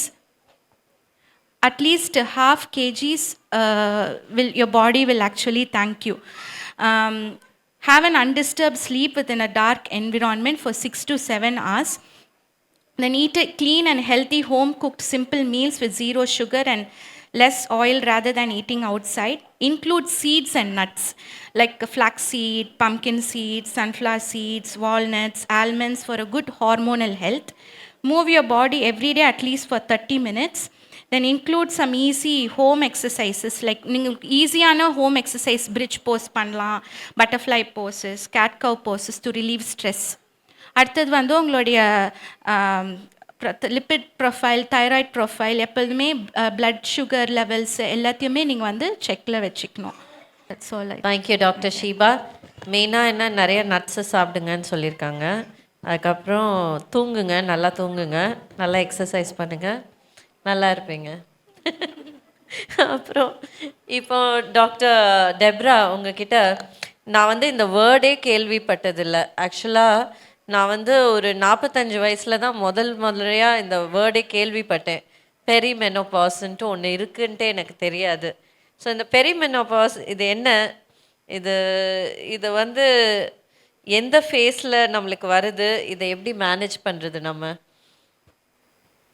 So menopause, பெரினா வந்து முன்னாடி, so மெனோபாஸ்க்கு முன்னாடி நடக்கிற அந்த விஷயங்களுக்கு பேர் தான் வந்து menopause அப்படின்னு சொல்லுவாங்க. ஸோ மெனோபாஸ் போகிறதுக்கு முன்னாடி நான் வந்து ப்ரீமென்ஸ்ட்ரல் சிண்ட்ரோம் பற்றி ஒரு 2 மினிட்ஸ் பேசலான்னு இருக்கேன். ப்ரீமென்ஸ்ட்ரல் சிண்ட்ரோம் அப்படின்னா, இப்போ நமக்கு பீரியட்ஸ் வரப்போகுது, இன்றைக்கி எனக்கு பீரியட்ஸ் வரப்போகுது அப்படின்னா ஒரு 1 வீக்குக்கு முன்னாடியே என்னோட மூட் ஸ்விங்ஸ் வந்து ரொம்ப எக்ஸ்ட்ரீமில் இருக்கும். ஒரு சின்ன விஷயத்துக்கும் வந்து சட்டுன்னு கோவம் வரும். என்ன அறியாமலே வந்து நான் பேசணும்னு நினைப்பேன், பட் ஆனால் என் கை வேலை செய்யும், என் வாய் வேலை செய்கிறதுக்கு முன்னாடி. ஸோ ஐ திங்க் இது எல்லாருக்கும் ஒரு ஃபேஸில் அனுபவிச்சிருப்பீங்கன்னு நினைக்கிறேன். ஸோ இது எல்லாமே வந்து நம்ம கை மீறி நடக்கிற ஒரு விஷயங்கள். நம்ம அது பண்ணக்கூடாதுன்னு நினைப்போம், பட் ஆனால் வந்து தானாகவே வந்துடும். ஸோ இது வந்து எவ்ரி மந்த் எல்லா பேருக்கும் அவங்க பீரியட்ஸ் வரதுக்கு முன்னாடி நடக்கிற ஒரு சாதாரண விஷயம். இப்போது மெனோபாசல் அப்படின்னு சொல்லிட்டு பார்த்தோன்னா, மெனோபாஸ்க்கு முன்னாடி ஒரு சில சிம்டம்ஸ் வந்து இருக்கும். ஸோ அது என்னென்ன அப்படின்னு சொல்லிட்டு பார்த்தோன்னா ஃபஸ்ட்டு வந்து இர்ரெகுலர் பீரியட்ஸ் இருக்கும். ஸோ அதுக்கு முன்னாடி பெரிய மெனோபாசல் பீரியட்ன்றது வந்து 40 வயசுலேருந்து 50 வயசுக்குள்ளே நடக்கிற ஒரு விஷயம். இது எப்படின்னா பீரியட்ஸ் கம்ப்ளீட்டாக ஸ்டாப் ஆகுறதுக்கு முன்னாடி அவங்களுக்கு வந்து 10 இயர்ஸாகவே இந்த சேஞ்சஸ் வந்து எல்லாமே நடக்கும் அவங்களோட பாடியில். அண்ட் தென் இது எப்படின்னா ஒரு ரீப்ரொடக்டிவ் ஃபேஸ்லேருந்து நான் ரீப்ரொடக்டிவ் ஃபேஸ்க்கு மாறுற ஒரு ஸ்டேஜ் 40லேருந்து 50 வயசு. ஏன்னா நம்ம ஊர்லேயே நிறைய பேர் சொல்லுவாங்க 40 வயசுக்கு மேலே ப்ரெக்னெண்ட்டாக ஆகுறவங்களும் இருக்காங்க. பட் அது வந்து ரிஸ்கி ப்ரெக்னன்சி இல்லை எல்டர்லி ப்ரைமி அப்படின்னு சொல்லிட்டு அவங்கள கிரேட் பண்ணுவாங்க. ஏன்னா அந்த வயசில் வந்து ப்ரெக்னென்ட் ஆனால் அவங்களோட யூட்ரஸ் வந்து அந்த அளவுக்கு யங்காக இருந்த யூட்ரஸ்க்கும் கொஞ்சம் ஓல்டான பிறகு ப்ரெக்னென்ட் ஆகிற யூட்ரஸ்க்கும் நிறைய டிஃப்ரென்ஸ் இருக்கும். ஸோ அதனால் மோஸ்ட்லி வந்து ப்ரெக்னன்சியை 40 வயசுக்கு மேலே வந்து அவாய்ட் பண்ண சொல்லுவாங்க மோஸ்ட்லி. ஸோ ஏன்னா அது வந்து it's a stage where perimenopausal ஸ்டேஜில் அவங்க வந்துட்டாங்க. ஏன்னா அதுக்கப்புறம் அவங்களுக்கு அந்த ஹார்மோனல் சேஞ்சஸ் எல்லாம் பேலன்ஸ் பண்ண முடியாது அப்படின்ற ஒரு விஷயத்தினால. ஸோ 40 வயசுலேருந்து 50 வயசுக்குள்ளே அவங்களுக்கு இர்ரெகுலர் பீரியட்ஸ் இருக்கும். அவங்களுக்கு வந்து 40 வயசு வரைக்கும் மாதம் கரெக்டாக பீரியட்ஸ் வந்தாலும் 40 வயசுக்கு மேலே 2 மாதத்துக்கு ஒரு தடவை இல்லை 3 மாதத்துக்கு ஒரு தடவை அப்படி இல்லைனா 1 மாதத்துலேயே 2 தடவை. ஸோ இந்த மாதிரி வந்து பீரியட்ஸில் சேஞ்சஸ் இருக்கும். நம்பர் 1. ரெண்டாவது வந்து மூட் ஸ்விங்ஸ் நிறையா இருக்கும். கொஞ்ச நாள் ரொம்ப சந்தோஷமாக இருப்பாங்க, அப்புறம் திடீர்னு கோவப்படுவாங்க. ஸோ இந்த சேஞ்சஸும் வந்து அவங்களுக்கு நடக்கும். அண்ட் தேர்ட் திங் வந்து ஹாட் ஃப்ளாஷஸ்னால் திடீர்னு வந்து அவங்களுக்கு நல்ல வேர்க்கும். அண்ட் தென் திடீர்னு வந்து ரொம்ப சந்தோஷமாக இருப்பாங்க, திடீர்னு வந்து ரொம்ப கோவப்படுவாங்க, திடீர்னு நல்லா தூங்குவாங்க. ஸோ இந்த மாதிரி சேஞ்சஸ் எல்லாமே வந்து 40 to 50 இயர்ஸ் அந்த ஸ்டேஜில் வந்து நடக்கும். இது ஏன் நடக்குது அப்படின்னு பார்த்தோன்னா அக்கா சொன்னாங்க இல்லையா, ஸோ அந்த ஈஸ்ட்ரோஜன் அண்ட் ப்ரொஜெஸ்ட்ரோனில் உள்ள அந்த கோரலேஷன் அந்த சைக்கிள் என்ன ஆகும்னா நம்ம பீரியட்ஸ் அப்போது 2 ஹார்மோனுமே இருக்கும். ஈஸ்ட்ரோஜன் ஹை ஆகும், அடுத்து ப்ரொஜெஸ்ட்ரோன் கம்மியாகும்போது ஈஸ்ட்ரோஜன் ஹை ஆகும், ஈஸ்ட்ரோஜன் கம்மியாகும்போது ப்ரொஜெஸ்ட்ரோன் ஹை ஆகும். நம்ம ப்ரெக்னென்சியில் ஃபுல் அண்ட் ஃபுல் பார்த்தோம்னா ஈஸ்ட்ரோஜனோட ஆக்டிவிட்டியே இருக்காது, ப்ரொஜெஸ்ட்ரோன் மட்டும்தான் இருக்கும். ஏன்னா ப்ரொஜெஸ்ட்ரோன் வந்து பேபியோட சப்போர்ட்டிவ் ஹார்மோன் அப்படின்னு சொல்லிட்டு சொல்லுவாங்க. ஸோ இந்த பெரிமெனோபாசல் டைமில் ஈஸ்ட்ரோஜன் மட்டும்தான் அங்கே வந்து ஆக்டிவிட்டியே பண்ணும். திடீர்னு ஹை ஆகும், திடீர்னு கம்மியாகும். நார்மலாக டிக்ளைன் ஆச்சுன்னா நமக்கு அந்த சிம்டம்ஸ் தெரியாது. பட் இந்த எராட்டிக் சேஞ்சஸ்னால தான் இந்த எல்லா சேஞ்சஸுமே வருது. அண்ட் தென் இந்த 2 ஹார்மோன்ஸும் கம்மி ஆகும்போது நம்மளோட பாடி என்ன பண்ணணும்னா நம்ம ஓவரீஸில் உள்ள ஃபாலிக்கல் ஸ்டிமுலேட்டிங் ஹார்மோனை ஆக்ட் பண்ண வைக்கும். ஸோ இந்த 2ம் கம்மியாயிடும். ஓவரீஸில் உள்ள FSHன்னு சொல்லுவாங்க, ஃபாலிக்கல் ஸ்டிமுலேட்டிங் ஹார்மோன் வந்து ஜாஸ்தி ஆகும். ஸோ அது ஜாஸ்தி ஆகும்போது தான் டாக்டர்ஸால் கண்டுபிடிக்க முடியும் இது மாதிரி நீங்கள் வந்து மெனோபாசல் ஸ்டேஜில் இருக்கீங்க அப்படின்னு சொல்லிடு. ஸோ FSH ஒன்ஸ் ஹை ஆச்சுனாலே வந்து நம்மளுக்கு பீரியட்ஸ் நிற்க போகுது ஃபார் லைஃப் லாங் அப்படின்றத வந்து நம்ம தெரிஞ்சுக்கலாம். இதோட சிம்டம்ஸ் என்னென்னா நான் ஆல்ரெடி சொல்லிட்டேன். மூட் ஸ்விங்ஸ் இருக்கும். ரெண்டாவது இரிட்டபிலிட்டி, அதாவது ஈஸி இரிட்டபிலிட்டின்னு சொல்லுவாங்க, அது சட்டுன்னு கோவம் வந்துடும். அண்ட் தென் ஆங்ஸைட்டி, ரொம்ப இப்போ ஒரு விஷயத்தை நம்ம பண்ண போகிறோம் அப்படின்னா ரொம்ப பதட்டமாக இருக்கும், எல்லாத்தையும் பண்ணும்போது ஒரு பதட்டத்தோடையே பண்ணுவோம் அது. அப்புறம் டிஃபிகல்ட்டி இன் கான்சென்ட்ரேட்டிங், நம்ம ஒரு விஷயத்தை பண்ணும்போது நம்மளோட முழு மனசும் அதில் இருக்காது. அது பண்ணணும், இது பண்ணணும், அங்கே போகணும், இங்கே போகணும், லஞ்ச் பேக் பண்ணணும், அது பண்ணணும். ஸோ அந்த மாதிரி வந்து ஒரு ஸ்டேபிள் மைண்டாகவே நம்மளோட மைண்ட் வந்து இருக்காது. ஸோ இந்த சேஞ்சஸ் எல்லாமே வந்து இந்த 40 to 50 இயர்ஸ்க்குள்ளே நடக்கும். இது எப்படி நம்ம மேனேஜ் பண்ணலாம் அப்படின்னு பார்த்தோன்னா ரெகுலர் எக்ஸசைஸ் பண்ணுங்கள். ரொம்ப ஸ்ட்ரெஸ் அவுட் பண்ணி எக்ஸசைஸ் பண்ணணும்னு அவசியம் கிடையாது. டாக்டர் ஷீபாவும் சக்கத்தினியாக்காவும் சொன்ன மாதிரி டெய்லி ஒரு 30 minutes ஜென்டில் வாக், ரொம்ப விக்ரஸாக கூட வாக் பண்ணணும்னு அவசியம் கிடையாது. நம்ம மைண்டு கொஞ்சம் ரிலாக்ஸ்டாக வச்சுட்டு நமக்குன்னு ஒரு 30 minutes அது மட்டும்தான். நீங்கள் 20 minutes நல்லா ரிலாக்ஸ்டாக வாக்கிங் போயிட்டு அதுக்கப்புறம் ஒரு 10 minutes உட்காந்துட்டு நீங்கள் வீட்டுக்கு வந்தீங்கன்னா உங்களுக்கே வந்து கொஞ்சம் உங்கள் ஸ்ட்ரெஸ் எல்லாம் ரிலீவ் ஆன மாதிரி இருக்கும். அது ஒன்று. ரெண்டாவது வந்து பேலன்ஸ்டு டயட். ஒரு நாளைக்கு ஒரு ஃப்ரூட்டு, ஒரு நாளைக்கு கொஞ்சம் வெஜிடபிள்ஸ், கொஞ்சம் எல்லா நாளுமே வந்து நம்மளால் எல்லா நட்ஸும் சாப்பிட முடியாது. ஸோ அதனால் ஒரு நாளைக்கு கொஞ்சம் கேஷ்யூ நட்ஸ், ஒரு நாளைக்கு கொஞ்சம் ஆல்மண்ட்ஸ், கொஞ்சம் வால்நட்ஸ். ஸோ இந்த மாதிரி நம்ம டயட்டில் கொஞ்சம் கொஞ்சமாக நட்ஸு சேர்த்துக்கிட்டோன்னா அதில் உள்ள எசென்ஷியல் ஃபேட்டி ஆயில்ஸ் வந்து நம்மளோட உடம்புல நடக்கிற இந்த ஹார்மோனல் சேஞ்சஸ்க்கு கொஞ்சம் ஹெல்ப் பண்ணும். And then coffee. கெஃபீன் வந்து ரொம்ப இம்பார்ட்டண்ட் ஆக்சுவலி. நம்ம டயட்டில் வந்து நம்ம காஃபி எடுக்கிறோம் அப்படின்னாலே வந்து it plays a very major role in perimenopausal stage. And then hormone replacement therapy. இந்த ஹார்மோன்ஸ் எல்லாமே வந்து உங்களால் கை மீறி போகுது, என்னால் எதையும் கண்ட்ரோல் பண்ண முடியல அப்படின்னா டாக்டர்ஸ் வந்து ஹார்மோன் ரீப்ளேஸ்மெண்ட் தெரப்பி சொல்லுவாங்க. ஏன்னா அந்த ஈஸ்ட்ரோஜன் ப்ரொஜெஸ்ட்ரோன் ரெண்டும் கம்பைன் பண்ணி நமக்கு அந்த சைக்கிள்ஸ் இருக்கும். ஸோ இந்த நாளில் இந்த டேப்லெட் எடுக்கணும், 21 டேஸ்க்கு ஒரு டேப்லெட் கொடுப்பாங்க, அடுத்த 7 டேஸ்க்கு வந்து பிளஸிபோ இருக்கும். ஸோ அந்த மாதிரி ஹார்மோன் ரீப்ளேஸ்மெண்ட் தெரப்பி நம்ம எடுத்துக்கலாம். And then vitamin D3 and omega-3 இதெல்லாமே நம்ம ரெகுலராக செக் பண்ணும்போது நம்மளோட பெரிமெனோபாசல் சிண்ட்ரோமை வந்து கொஞ்சம் கட்டுக்குள்ளே வைக்கிறதுக்கான ஒரு சில வாய்ப்புகள் வந்து நமக்கு இருக்குது. Thank you doctor Debra. நான் கொஞ்ச நாளைக்கு முன்னால் உங்ககிட்ட பேசியிருக்கணும்னு நினைக்கிறேன். ஸோ எனிவே, ஸோ கேட்டுக்கிட்டீங்கன்னு நினைக்கிறேன். எல்லாருமே அதே தான் சொல்கிறாங்க, கொஞ்சம் எக்ஸசைஸ் பண்ணிக்கோங்க, சத்தா சாப்பிடுங்க, நல்லா தூங்குங்க. ஸோ டாக்டர் சாகேத்னி, மெனோபாஸ்னா என்ன, அது வந்து எந்த ஏஜில் வரும், அதை எப்படி மேனேஜ் பண்ணுறது? மெனோபாஸ்ன்றது வந்து மாதவிடாய் வந்து நின்று போயிடுறது, 12 மாதங்கள் தொடர்ந்து வராது, அந்த மாதிரி டைம் தான் நம்ம மெனோபாஸ்ன்னு சொல்கிறோம். ஸோ இது எந்த ஏஜில் வரணும்னா இது வந்து 45லேருந்து 55 இயர்ஸ் வரைக்கும் அந்த ஏஜ் குரூப்பில் வரும். இதுக்கு முன்னாடி வந்து பெரிமெனோபாஸ் படித்தோம். அதாவது மெனோபாஸ் வரத்துக்கு முன்னாடி என்னென்னலாம் சிம்டம்ஸு சைன்ஸ் எல்லாம் இருக்கும் அவங்க சொன்னாங்க, அது எல்லாமே இதுலேயும் இருக்கும். ஸோ நம்ம இது என்ன சொல்லுவாங்கன்னா, இந்த பீரியடை வந்து பாசிட்டிவ் மென்டல் ஆட்டிடியூட் சொல்லுவாங்க. எல்லாமே பாசிட்டிவாக இருக்க மாதிரி இருக்கும். அப்புறம் திடீர்னு நம்ம கோவப்படுவோம், 5 நிமிஷத்தில் வெளியே போன்னு சொல்லுவோம், அப்புறம் 5 நிமிஷத்தில் நான் கொலையே பண்ணிடுவேன். அந்த மாதிரி மூட் சேஞ்சஸ் இருக்கும், பயங்கரமாக இருக்கும். It's like abrupt. நீங்கள் பக்கத்தில் ஒரு கிராஃப் பார்ப்பீங்க, ஒரு எப்படி அந்த கிராஃப் மேலே கீழே மேலே கீழே மேலே கீழே போயிட்டு வருது, நம்மளோட மூட் அந்த மாதிரி இருக்கும். அதாவது இந்த 2 ஹார்மோன் ஈஸ்ட்ரோஜன் ப்ரொஜெஸ்ட்ரான் பேசிக்கலாக நம்மளை ஃபுட்பால் விளையாடுற மாதிரி நம்மளை பண்ணிகிட்டு இருக்காங்க. ஸோ இதில் வந்து 3 டைப் இருக்குது இந்த மெனோபாஸ். ஒன்று வந்து நேச்சுரல் மெனோபாஸ், இந்த ஏஜில் வர்றது. சிலது வந்து சர்ஜிக்கல் மெனோபாஸ் சொல்லுவாங்க. சர்ஜிக்கல் மெனோபாஸ்னால் இப்போ ஹிஸ்டரெக்டமிலாம் சில டிசீஸ்னால பண்ணிவிடுவாங்க. ஸோ அந்த டைமில் நம்மளுக்கு வராது. சில பேருக்கு வந்து 40 வயசுக்கு முன்னாடியே இது வந்துடும். அது வந்து ப்ரீமெச்சூர் மெனோபாஸ் சொல்கிறாங்க, முன்னாடியே வர்றது. ஸோ இது எந்த காரணத்தினால வருது? கீ சேஞ்சஸ் அவங்க சொன்ன மாதிரி ஹார்மோன்ஸ். ஃபஸ்ட் இந்த ஹார்மோன்ஸ் தான். ஈஸ்ட்ரோஜன் வந்து குறையும், FSH LS 2 வந்து இன்க்ரீஸ் ஆகும். அப்புறம் வந்து நம்மளுக்கு மோஸ்ட்லி இர்ரெகுலர், இந்த டைமில் என்னென்னா இர்ரெகுலர் ஓவிலேஷன், அதாவது இர்ரெகுலர் மென்ஸ்ட்ரல் பீரியட். அவங்க சொன்ன மாதிரி ஒரு 3 மாதத்துக்கு ஒரு வாட்டி வரும், இல்லை 1 மாதத்துக்கு ஒரு வாட்டி வரும். அந்த மாதிரி நின்று போன பிறகு கம்ப்ளீட்டாக சுத்தமாக வராது, ஓவிலேஷனே இருக்காது. ஸோ அதனால தான் நம்மளுக்கு பீரியட்ஸே இருக்கிறது கிடையாது. ஸோ இதோட சைன்ஸ் அண்ட் சிம்டம்ஸ் முக்கியமாக நம்ம பார்க்குறது வேண்டியது என்னென்னா, அவங்க சொன்ன மாதிரி ஹாட் ஃப்ளஷஸ், அதாவது சூடாக இருக்கும் ரொம்ப சொன்னாங்கல்ல. ஸோ நம்ம தலை உடம்பெல்லாம் ரொம்ப ஹாட்டாக இருக்கும். மற்றவங்களாம் நார்மலாக இருக்குன்னுவாங்க, நம்மளுக்கு மட்டும் ரொம்ப சூடாக இருக்க மாதிரி இருக்கும். அப்புறம் மூட் சேஞ்சஸ், ரொம்ப ஹாப்பியாக இருப்போம், ரொம்ப சேடாக இருப்போம். சில சமயம் ஒன்றுமே சொல்லாமல் அப்படியே அமைதியாக இருப்போம், அந்த மாதிரி இருக்கும். வெயிட் கெயின் ரொம்ப முக்கியம். வெயிட் கெயின் ஜாஸ்தியாகும். அதான் நான் வீட்டில் பேசிகிட்டு இருக்கும்போது நான் சொல்வேன், வெயிட் குறைக்கிறதா இருந்தால் நம்ம முன்னாடியே இந்த மெனோபாஸ் ஏஜுக்கு முன்னாடியே குறைச்சிடணும் போல இருக்குது. அதுக்கப்புறம் குறைக்கிறது ரொம்ப கஷ்டம். ஏன்னா இந்த டைமில் அந்த மெனோபாஸ் அந்த 45க்கு முன்னாடி வந்து நம்ம எக்ஸசைஸ் பண்ணி நம்ம கொஞ்சம் அங்கங்கே தான் சேரும், நம்மளுக்கு இப்போ தைஸில் சேரும்.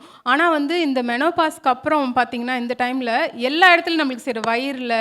ஸோ நம்ம வந்து அப்போ ரொம்ப கஷ்டமாக இருக்கும் நம்மளுக்கு. ஸோ நம்ம வந்து நம்மளோட பாடியை வந்து ஃபஸ்ட்லேருந்தே நம்ம ஒழுங்காக பார்த்துட்ருக்கணும். மோஸ்ட் ஆஃப் த டைம் நம்ம ஃபேமிலி சொல்லிட்டு ஹஸ்பண்ட் பிள்ளைங்க எல்லாத்தையும் நம்ம பார்த்துட்ருக்கோம். ஆனால் நம்மளை சுத்தமாக பார்க்குறதே கிடையாது. நம்ம ஃபஸ்ட்டு இப்போ சில பேர்லாம் பார்த்துருக்கேன், அவங்க என்ன பண்ணுவாங்க, எல்லாருக்கும் சாப்பாடு கொடுத்துட்டு அவங்க சாப்பிடவே மாட்டாங்க. எல்லோரும் போயிட்டு பிறகு 10 மணிக்கு சாப்பிடுவாங்க. அது கரெக்டாக நீங்கள் தான் சொல்லணும். ஆனால் சில பேர் பார்த்துருக்கேன், அவங்க சாப்பாடு செய்யும்போதே அவங்க ஃபஸ்ட்டு சைடில் சாப்பிட்டுட்டு பசங்களுக்கு கொடுப்பாங்க, ஹஸ்பண்ட் கொடுப்பாங்க, எல்லாருக்கும் கொடுப்பாங்க. அதுதான் கரெக்ட். ஏன்னா நம்மளை பார்த்துக்கிட்டா தான் நம்ம ஃபேமிலியை பார்த்துக்க முடியும். ஸோ அது பார்த்துக்கணும். அடுத்தது பார்த்திங்கன்னா ஸ்லீப் டிஸ்டர்பன்சஸ், தூக்கம் வராது நைட்டு. வயசானாலே அந்த தூக்கம் வராது. அதுவும் இல்லாமல் இந்த ஹார்மோன் பண்ணுற வேலையினால நம்மளுக்கு தூக்கம் டிஸ்டர்ப்டு ஸ்லீப் இருக்கும் நம்மளுக்கு. அப்புறம் போன் பெயின்ஸ் இருக்கும், ஜாயிண்ட் பெயின்ஸ் இருக்கும். ஏன்னா வந்து வயசும் ஆகுது. வயசு ஆக என்ன ஆகும்னா நம்ம போன்ஸில் இருக்க ஆஸ்டியோபிளாஸ்டிக் ஆக்டிவிட்டி சொல்லுவாங்க. ஆஸ்டியோகிளாஸ்டிக்னா என்னென்னா, நம்ம ஒரு பர்டிகுலர் டைமுக்கு மேலே அது என்ன ஆகும்னா நம்ம பழைய செல்ஸ்லாம் அது எடுக்க ஆரம்பிச்சிடும். ஆஸ்டியோபிளாஸ்டிக்னா அது புது செல்ஸ் உண்டாக்க ஆரம்பிக்கும். ஸோ அந்த ஆக்டிவிட்டியும் குறைஞ்சிரும். ஸோ அது நம்மளுக்கு ஆஸ்டியோபோரோசிஸ், அதையும் நம்ம படிப்போம். ஸோ அந்த மாதிரி ஒரு கண்டிஷனும் வரும். அது கூட ஒரு அபாயமான ஒரு விஷயமும் இருக்குது மெனோபாஸ் பீரியடில். என்னென்னா அதோட காம்ப்ளிகேஷன்ஸ், அதாவது கார்டியோவாஸ்குலர் டிசீஸ், இருதய நோய் வர சான்ஸ் இருக்குது, ஸ்ட்ரோக், பக்கவாதம், அதுக்கப்புறம் டயபெட்டிஸ் அது இருக்குது. ஏன் இந்த காரணங்கள்லாம் வருதுன்னா இந்த ஈஸ்ட்ரோஜன் ப்ரொஜெஸ்ட்ரானால் தான். ஈஸ்ட்ரோஜன் கம்மியாகும்போது நம்மளோட பிளட் வெசல்ஸுக்கு ஃப்ளெக்சிபிலிட்டி, நம்ம பிளட் வெசல்ஸ் வந்து எப்பயுமே வந்து நல்லா லூஸாக அது இருக்கும், அதோட வேலையை அது பார்க்கும். ஆனால் அந்த ஈஸ்ட்ரோஜன் குறைய நேரத்தில் அது ரொம்ப திக்காயிடும். ஸோ அதனால் நம்மளுக்கு பிபி வர சான்ஸ் நிறையா இருக்குது. அது மட்டும் இல்லாமல் பிளட்டு வந்து கரெக்ட் கன்சிஸ்டன்சியில் இருந்தால் தான் பிளட்டு உள்ளார நல்லா ஃப்ளோ ஆகும். அது ஃப்ளோ ஆகலைன்னா அங்கங்கே அடைப்பு வந்து அதனால தான் ஸ்ட்ரோக் வருது. அது பிரெயினில் வந்துச்சுன்னா ஸ்ட்ரோக்காக மாறிடும். ஸோ அது மட்டும் இல்லாமல் இன்சுலின் ரெசிஸ்டன்ஸ், அதாவது நம்ம உடம்புல நம்ம என்ன சாப்பிட்டாலும் அந்த குளுக்கோஸ் உள்ளே போகிறதுக்கு, அந்த சத்து உள்ளே போகிறதுக்கு இன்சுலின் தேவை. அந்த இன்சுலின் ரெசிஸ்டன்ட், அதாவது அந்த இன்சுலின் வேலையை பார்க்க விடாத அளவுக்கு அந்த கண்டிஷன் இருக்கும். ஸோ அதனால் என்ன பண்ணுவோம், டயபெட்டிஸும் வரும். ஸோ இதெல்லாம் வந்து ரொம்ப முக்கியமான காரணங்கள். அதாவது மெனோபாஸில் நம்ம இதெல்லாம் செக் பண்ணியே ஆகணும். நம்ம இயர்லி செக்கப் பண்ண வேண்டியது ரொம்ப முக்கியம் மெனோபாஸ் பீரியடில். ஸோ நம்ம இதுக்கு என்ன பண்ணலாம், பேசிக் திங் எல்லா லேடிஸ்க்குமே அட் த ஏஜ் ஆஃப் நம்ம 30 மேரேஜ் ஆன பிறகு, மேரேஜ் முன்னாடி நம்ம ஆக்டிவாக இருப்போம், மேரேஜ் ஆன பிறகு நம்ம ஃபேமிலி ஒர்க்கு பிள்ளைங்க, அதனால நம்ம என்ன பண்ணுவோம், நம்ம ஹெல்த்தையும் நம்ம பார்த்துக்க மாட்டோம். ஸோ கம்பல்சரி வாக்கிங் போகிறது முக்கியம். நம்மளுக்கு ஒரு ரெகுலராக இருக்க மாட்டோம், ஆனால் நீங்கள் வந்து எப்பப்போ டைம் கிடைக்குதோ அப்பப்போலாம் செய்யுங்க, அது ரொம்ப முக்கியம். அதே மாதிரி வாக்கிங் போகிறதுனால இன்னொரு அட்வான்டேஜ் என்னென்னா, அது நம்ம எக்ஸசைஸ் பண்ணும்போது நம்மளுக்கு இந்த டைமில் இருக்க ஒரு ஹார்மோன் செரட்டோனின் சொல்லுவாங்க, அது நம்மளுக்கு ஹாப்பி ஹார்மோன், அது நம்மளுக்கு நிறையா செக்ரீட் ஆகும். ஸோ இந்த மூட் ஸ்விங்ஸ்லாம் அது என்ன பண்ணும், காம்பன்சேட் பண்ணும். நம்ம வந்து இந்த மூடில் இருப்போம், சரி இந்த ஈஸ்ட்ரோஜனால் நான் வந்து ப்ரீமென்ஸ்ட்ரல் சிம்டம், அதாவது எனக்கு பீரியட்ஸ் வரப்போகுது அதனால் நான் கோவப்படுவேன், இல்லைனா வந்து இந்த மாதிரி மெனோபாஸ் டைமில் நான் வந்து கோவப்படுவேன், இரிட்டபிளாக இருப்பேன், அந்த மாதிரி இருக்குன்னு உங்களுக்கு தோணுச்சுனாலே just go out for a walk. ஏன்னா நம்ம வந்து அதை சரி பண்ண முடியும். நம்ம வந்து ஒரு ஜஸ்ட் அந்த ரொட்டீன் லைஃப்லேருந்து நீங்கள் ஒரு ஜஸ்ட் ஒரு 5 or 10 minutes நீங்கள் பிரேக் எடுத்துகிட்டு நீங்கள் வாக்கிங் பண்ணிங்கன்னா அந்த செரட்டோனின் ஹார்மோன் செக்ரீட் ஆகும்போது அது நம்ம மூடை ஹாப்பியாக வச்சுக்கும். ஸோ நம்ம இதுலேருந்து கொஞ்சம் டைவர்ட் ஆகலாம். அடுத்தது foods rich in iron and calcium. அயன்லேயும் கால்சியம் அதிகமாக நீங்கள் எடுக்கணும் இந்த மாதிரி டைமில். நம்ம வந்து பேலன்ஸ் டயட், அவங்க சொன்ன மாதிரி நம்ம வந்து இந்த பேலன்ஸ் டயட் எடுக்க வேண்டியது ரொம்ப முக்கியம். அப்புறம் எக்ஸசைஸ். அப்புறம் இதில் முக்கியமான என்ன சொல்கிறாங்கன்னா, பைபிள்லேயும் இருக்குது, நம்ம வந்து ஆக்டிவாக இருக்கணும். இது முடியல அது முடியலன்னு உட்காரக்கூடாது. நம்மளோட என்ன சாப்பிட்ணும், அவர் body is the temple of God. So என்ன சாப்பிடணுமோ நம்ம சாப்பிட்டுட்டு நம்ம ஆக்டிவாகவும் இருக்கணும், முடியலன்னு உட்காரக்கூடாது. ஒரு ஆக்டிவ் உமனுக்கு வந்து இந்த பிரச்சனைகள்லாம் கம்மியாயிடும் மெனோபாஸ் டைமில். நம்ம ஆக்டிவாக இருந்தால், எக்ஸாம்பிள் நான் அக்கா சொல்லலாம், அக்காவுக்கு இருக்கலாம், பட் ஷீ இஸ் ஆக்டிவ். நம்ம நிறைய பேர் இருக்கீங்க, நம்ம வந்து இந்த பிரச்சனையால் நம்ம சோர்ந்து போய் உட்காந்துடக்கூடாது. We should be active. நம்ம ஆக்டிவாக இருக்க உமனுக்கு இந்த பிரச்சனைகள்லாம் கம்மியாகும், இந்த மூட் ஸ்விங்ஸ் எல்லாமே. ஸோ அடுத்தது பார்த்திங்கன்னா ஸ்ட்ரெஸ் ரிடக்ஷன். இது நம்ம we have to pray daily. இதுக்கு ஏன்னா நம்ம ஸ்ட்ரெஸ்ஸை வந்து நம்ம கண்டிப்பாக நம்மளால் போக்க முடியாது. அப்புறம் குட் ஸ்லீப், அவங்க சொன்ன மாதிரி 6 to 8 hours கண்டிப்பாக வேணும். ஸோ முக்கியமான திங்ஸ் என்னது இந்த டைமில், sleep, good sleep, proper sleep, அப்புறம் ஸ்ட்ரெஸ் ரிடக்ஷன். ஸ்ட்ரெஸ் அதாவது ரிசர்ச்சில் நான் படிக்கும்போது ரிசர்ச்சில் என்ன சொல்லியிருக்காங்கன்னா, யாரெல்லாம் வந்து கடவுள்கிட்ட ரொம்ப நெருங்கி போகிறாங்களோ அவங்களுக்கு ஸ்ட்ரெஸ் கம்மி. ஏன்னா நிறைய சைக்காட்ரிக் ப்ராப்ளம் இருக்குது, டிப்ரெஷன் ப்ராப்ளம் இருக்குது, அதாவது யாரெல்லாம் கடவுளை நம்பலையோ அவங்களுக்கு வந்து ஸ்ட்ரெஸ் அதிகமாக தான் இருக்குது, டிப்ரெஷனும் அதிகமாக இருக்குது, டிப்ரெஷன் மென்டல் டிசீஸ் அது எல்லாமே அதிகமாக இருக்குது. பட் கடவுளை நம்புகிறவங்களுக்கு அதெல்லாம் கம்மியாக இருக்குது. So we have a God who is supernatural, so we can go to him. So stress reduction, regular exercise 30 minutes, good food, healthy food, அப்புறம் வந்து ப்ராப்பர் ஸ்லீப், இது எல்லாமே நீங்கள் பார்த்துக்கணும். எப்போ நம்ம டாக்டர்கிட்ட போய் பார்க்கணும், இந்த மெனோபாஸ் இது நார்மலாக எல்லாருக்கும் நடக்கிறது, எப்போ போய் நம்ம டாக்டரை கன்சல்ட் பண்ணணும்? சப்போஸ் அந்த மெனோபாஸ் டைமில் உங்களுக்கு வந்து ப்ளீடிங் வருது, மெனோபாஸ் ஆன பிறகு ப்ளீடிங் வரக்கூடாது, வந்துச்சுன்னா என்ன காரணங்கள் நம்ம அடுத்த கொஷின்ஸில் பார்ப்போம். மெனோபாஸ்க்கு அப்புறம் ப்ளீடிங் வரக்கூடாது, வந்துச்சுன்னா நீங்கள் போய் டாக்டர் பார்க்கணும். நெக்ஸ்ட் வந்து உங்களோட டெய்லி மூட் சேஞ்சஸ், அதாவது கோவப்படுறீங்க, ரொம்ப சடனாக உங்களோட மூட் சேஞ்ச் ஆகுது, அந்த டைமில் உங்களால் ரெகுலராக செய்ய வேண்டிய வேலையே செய்ய முடியல, வீட்டில் ஒரே சண்டை பிரச்சனைனா நீங்கள் கண்டிப்பாக போய் டாக்டர் பார்க்கணும். ஏன்னா அந்த டைமில் உங்களோட பாடியே, உங்களால் எமோஷனை உங்களாலேயே மேனேஜ் பண்ண முடியல. So we have to see what we have to do.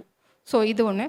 அடுத்தது பார்த்திங்கன்னா அந்த மெனோபாஸ் ப்ளீடிங், அதாவது போஸ்ட் மெனோபாசல் ப்ளீடிங் சொன்னல, சில பேர் என்ன சொல்லுவாங்க, லைட்டாக ஸ்பாட்டிங் தான் வருது அதனால் போக வேண்டாம். இல்லை, அது என்ன லைட்டாக ஸ்பாட்டிங்காக இருந்தாலும் சரி, இல்லை ஹெவி ப்ளீடிங்காக இருந்தாலும் சரி, நீங்கள் உடனே போய் பார்க்க வேண்டியது ரொம்ப அவசியம். சரி, யார் யாரெல்லாம் இந்த ஏஜ் குரூப்பில் இருக்கீங்க? 45 to 55. ஓகே, நீங்கள்லாம் வந்து எக்ஸசைஸ் பண்ணுறீங்களா? வாக்கிங் போகிறீங்களா?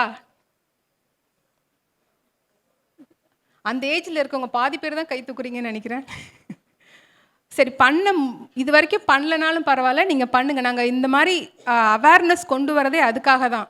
நம்ம உடம்ப நம்ம பார்த்துக்கணுன்னு, நம்ம ஒழுங்கான சாப்பாடு சாப்பிடணும், நம்ம எக்ஸசைஸ் நம்மளுக்கு தேவையானதை நம்ம பண்ணணும். தேங்க்யூ அக்கா. Thank you doctor Sagethni. ஆக்சுவலாக நான் when I went through menopause, நான் ரொம்ப எக்ஸசைஸ் பண்ணி ரொம்ப ஹெல்த்தியாக சாப்பிட்டு எப்படியாவது நம்ம வெயிட் கெயின் பண்ணாமல் இருக்கணும்னு ரொம்ப ட்ரை பண்ணேன். ஆனால் கை கால்லாம் வெயிட் கெயின் பண்ணல, நான் நல்லா தொப்பை வச்சிருச்சு. ஸோ போன வாரம் தான் சுஷிலாக்கா சொன்னாங்க, யூஆர் லுக்கிங் 6 to 7 months ப்ரெக்னென்ட்டுன்னாங்க. அது லைக் ஐயோயோ அந்த அளவுக்கு போயிட்டேனான்ட்டு. ஸோ யூனோ அது மெனோபாஸில் நம்ம it's very difficult not to gain weight. அது it's natural. It's you can't do anything about it. At least that's what I feel. நான் இன்ஸ்டாகிராமில் ஒரு லேடி ஃபாலோ பண்ணுறேன். அவங்க வந்து ஒரு யோகா இன்ஸ்ட்ரக்டர். அவங்க பயங்கர ஃபிட்டாக இருப்பாங்க. அவங்க அப்படியே வெயிட் கெயின் பண்ணிகிட்டே வராங்க. அவங்க ரொம்ப அழுதுகிட்டே ஒரு மெசேஜ் போட்டிருந்தாங்க, நான் இவ்வளோ தான் சாப்பிட்றேன், நான் இவ்வளோ எக்ஸசைஸ் பண்ணுறேன், இவ்வளோ வாக்கிங் போகிறேன், நான் மெடிடேஷன் பண்ணுறேன், என்னால் ஒன்றுமே பண்ண முடியல, எனக்கு வெயிட் கெயின் ஆகிட்டே போகுது அப்படின்ட்டு அவங்க ரொம்ப வருத்தப்பட்டாங்க. ஸோ நீங்கள் எல்லாம் ஹெல்த்தியாக பண்ணிவிட்டு அதுக்கப்புறம் வெயிட் கெயின் ஆச்சுன்னா நீங்கள் அதை நினச்சி ரொம்ப காஸ்மெட்டிக் ரீசன்ஸ்க்காக வருத்தப்படாதீங்க. You know you are healthy and you can do things. உங்களுக்கு பண்ண வேண்டியதை பண்ண முடிஞ்சிச்சுன்னா ஜஸ்ட் மூவ் ஆன். யூனோ ரொம்ப அந்த 36, 24, 36 ஃபிகருக்காக அழாதீங்க. அது வந்து ஒரு ஸ்டேஜ், அது போச்சு. ஓகே டாக்டர் ஷீபா, ஹைப்போதைராய்டிசம் நிறைய பேருக்கு வந்திருக்கு இல்லையா? அண்ட் இது எதுக்காக வருது, ஏன் வருது, வந்தனா என்ன பண்ணலாம் சொல்லுங்கள் பார்க்கலாம். ஃபஸ்ட்டு தைராய்டு ஹார்மோன்னா என்னன்னு பார்ப்போம். தைராய்டு ஹார்மோன் வந்து நம்மளுடைய கழுத்தில் ஒரு பட்டர்ஃப்ளை ஷேப்டு ஒரு gland, thyroid gland. Thyroid gland வந்து ஒரு பட்டர்ஃப்ளை ஷேப்டு கிளாண்ட். அதனுடைய வேலை என்னன்னாக்கா, ஒரு 3 ஹார்மோன் நம்மளோட உடம்புல செக்ரீட் பண்ணுது. T3, T4 and calcitonin. இது வந்து நம்மளுடைய பேசல் மெட்டபாலிக் ரேட்டுன்றது இதை வந்து ரெகுலேட் பண்ணுது. அப்படின்னா என்னன்னு சொல்கிறேன். இப்போ நம்ம ஓடும்போது நம்மளுடைய உடம்புலேருந்து சில கேலரிஸை நம்ம வந்து பேர்ன் பண்ணுறோம். அது வந்து நம்ம ஒரு வேலை செய்கிறதுனால நம்ம பேர்ன் பண்ணுறோம். பட் இப்போ அதுவே நம்ம ஒரு இடத்துல உட்காந்து ஒரு வேலையுமே செய்யாமல் இருக்கும்போதும் நம்மளுடைய பாடியில் வந்து கேலரிஸ் பேர்ன் பண்ண முடியும். அதுக்கு பேர் தான் பேசல் மெட்டபாலிக் ரேட். ஓகே, அது வந்து இந்த தைராய்டு கிளாண்ட் வந்து பண்ணுது. நெக்ஸ்ட் வந்து நம்மளுடைய பாடி டெம்ப்ரேச்சரை வந்து அது வந்து கண்ட்ரோல் பண்ணுது. நம்மளுக்கு கோல்டாக ஃபீல் பண்ணும்போது, ஹாட்டாக ஃபீல் பண்ணும்போது அந்த குளிர்றது அதெல்லாமே இந்த தைராய்டு கிளாண்ட் பண்ணுற வேலை. ஹைப்போனாக்கா, இப்போ நான் ஹைப்போதைராய்டிசம் பற்றி பேச போகிறேன். ஹைப்போனாக்கா லெஸ் ஹார்மோன்ஸ். அந்த T3, T4 வந்து ப்ராப்பராக நம்மளுடைய உடம்புல செக்ரீட் ஆகலை. அதுக்கு தான் அதனுடைய மீனிங்கு. இது வந்து ஒரு காமன் மேனேஜபிள் கண்டிஷன் தான். இது வந்து ரொம்ப இது கிடையாது. இது ஈஸியாக வந்து நம்மளால் மேனேஜ் பண்ண முடியும். ஸோ இது என்ன ஆகுதுனாக்கா, நான் சொன்ன மாதிரி முன்னாடி நம்ம பிரெயினில் வந்து ஒரு பீ-சைஸ்ட் கிளாண்ட் ஒன்று இருக்குது, பிட்யூட்ரி கிளாண்டுன்னு சொல்கிறாங்க. அந்த கிளாண்ட்லேருந்து TSHன்னு ஒரு ஹார்மோன் வந்து ரிலீஸ் பண்ணும். அதுக்கு பேர் வந்து தைராய்டு ஸ்டிமுலேட்டிங் ஹார்மோன்.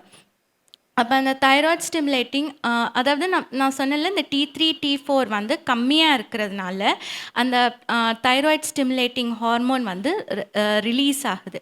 ஸோ அந்த அந்த பிட்யூட்ரி கிளாண்ட் வந்து அவ்வளோ ஹார்டாக புஷ் பண்ணுது இந்த தைராய்டு கிளாண்டை நீ வேலை செய்ன்னு சொல்லுது.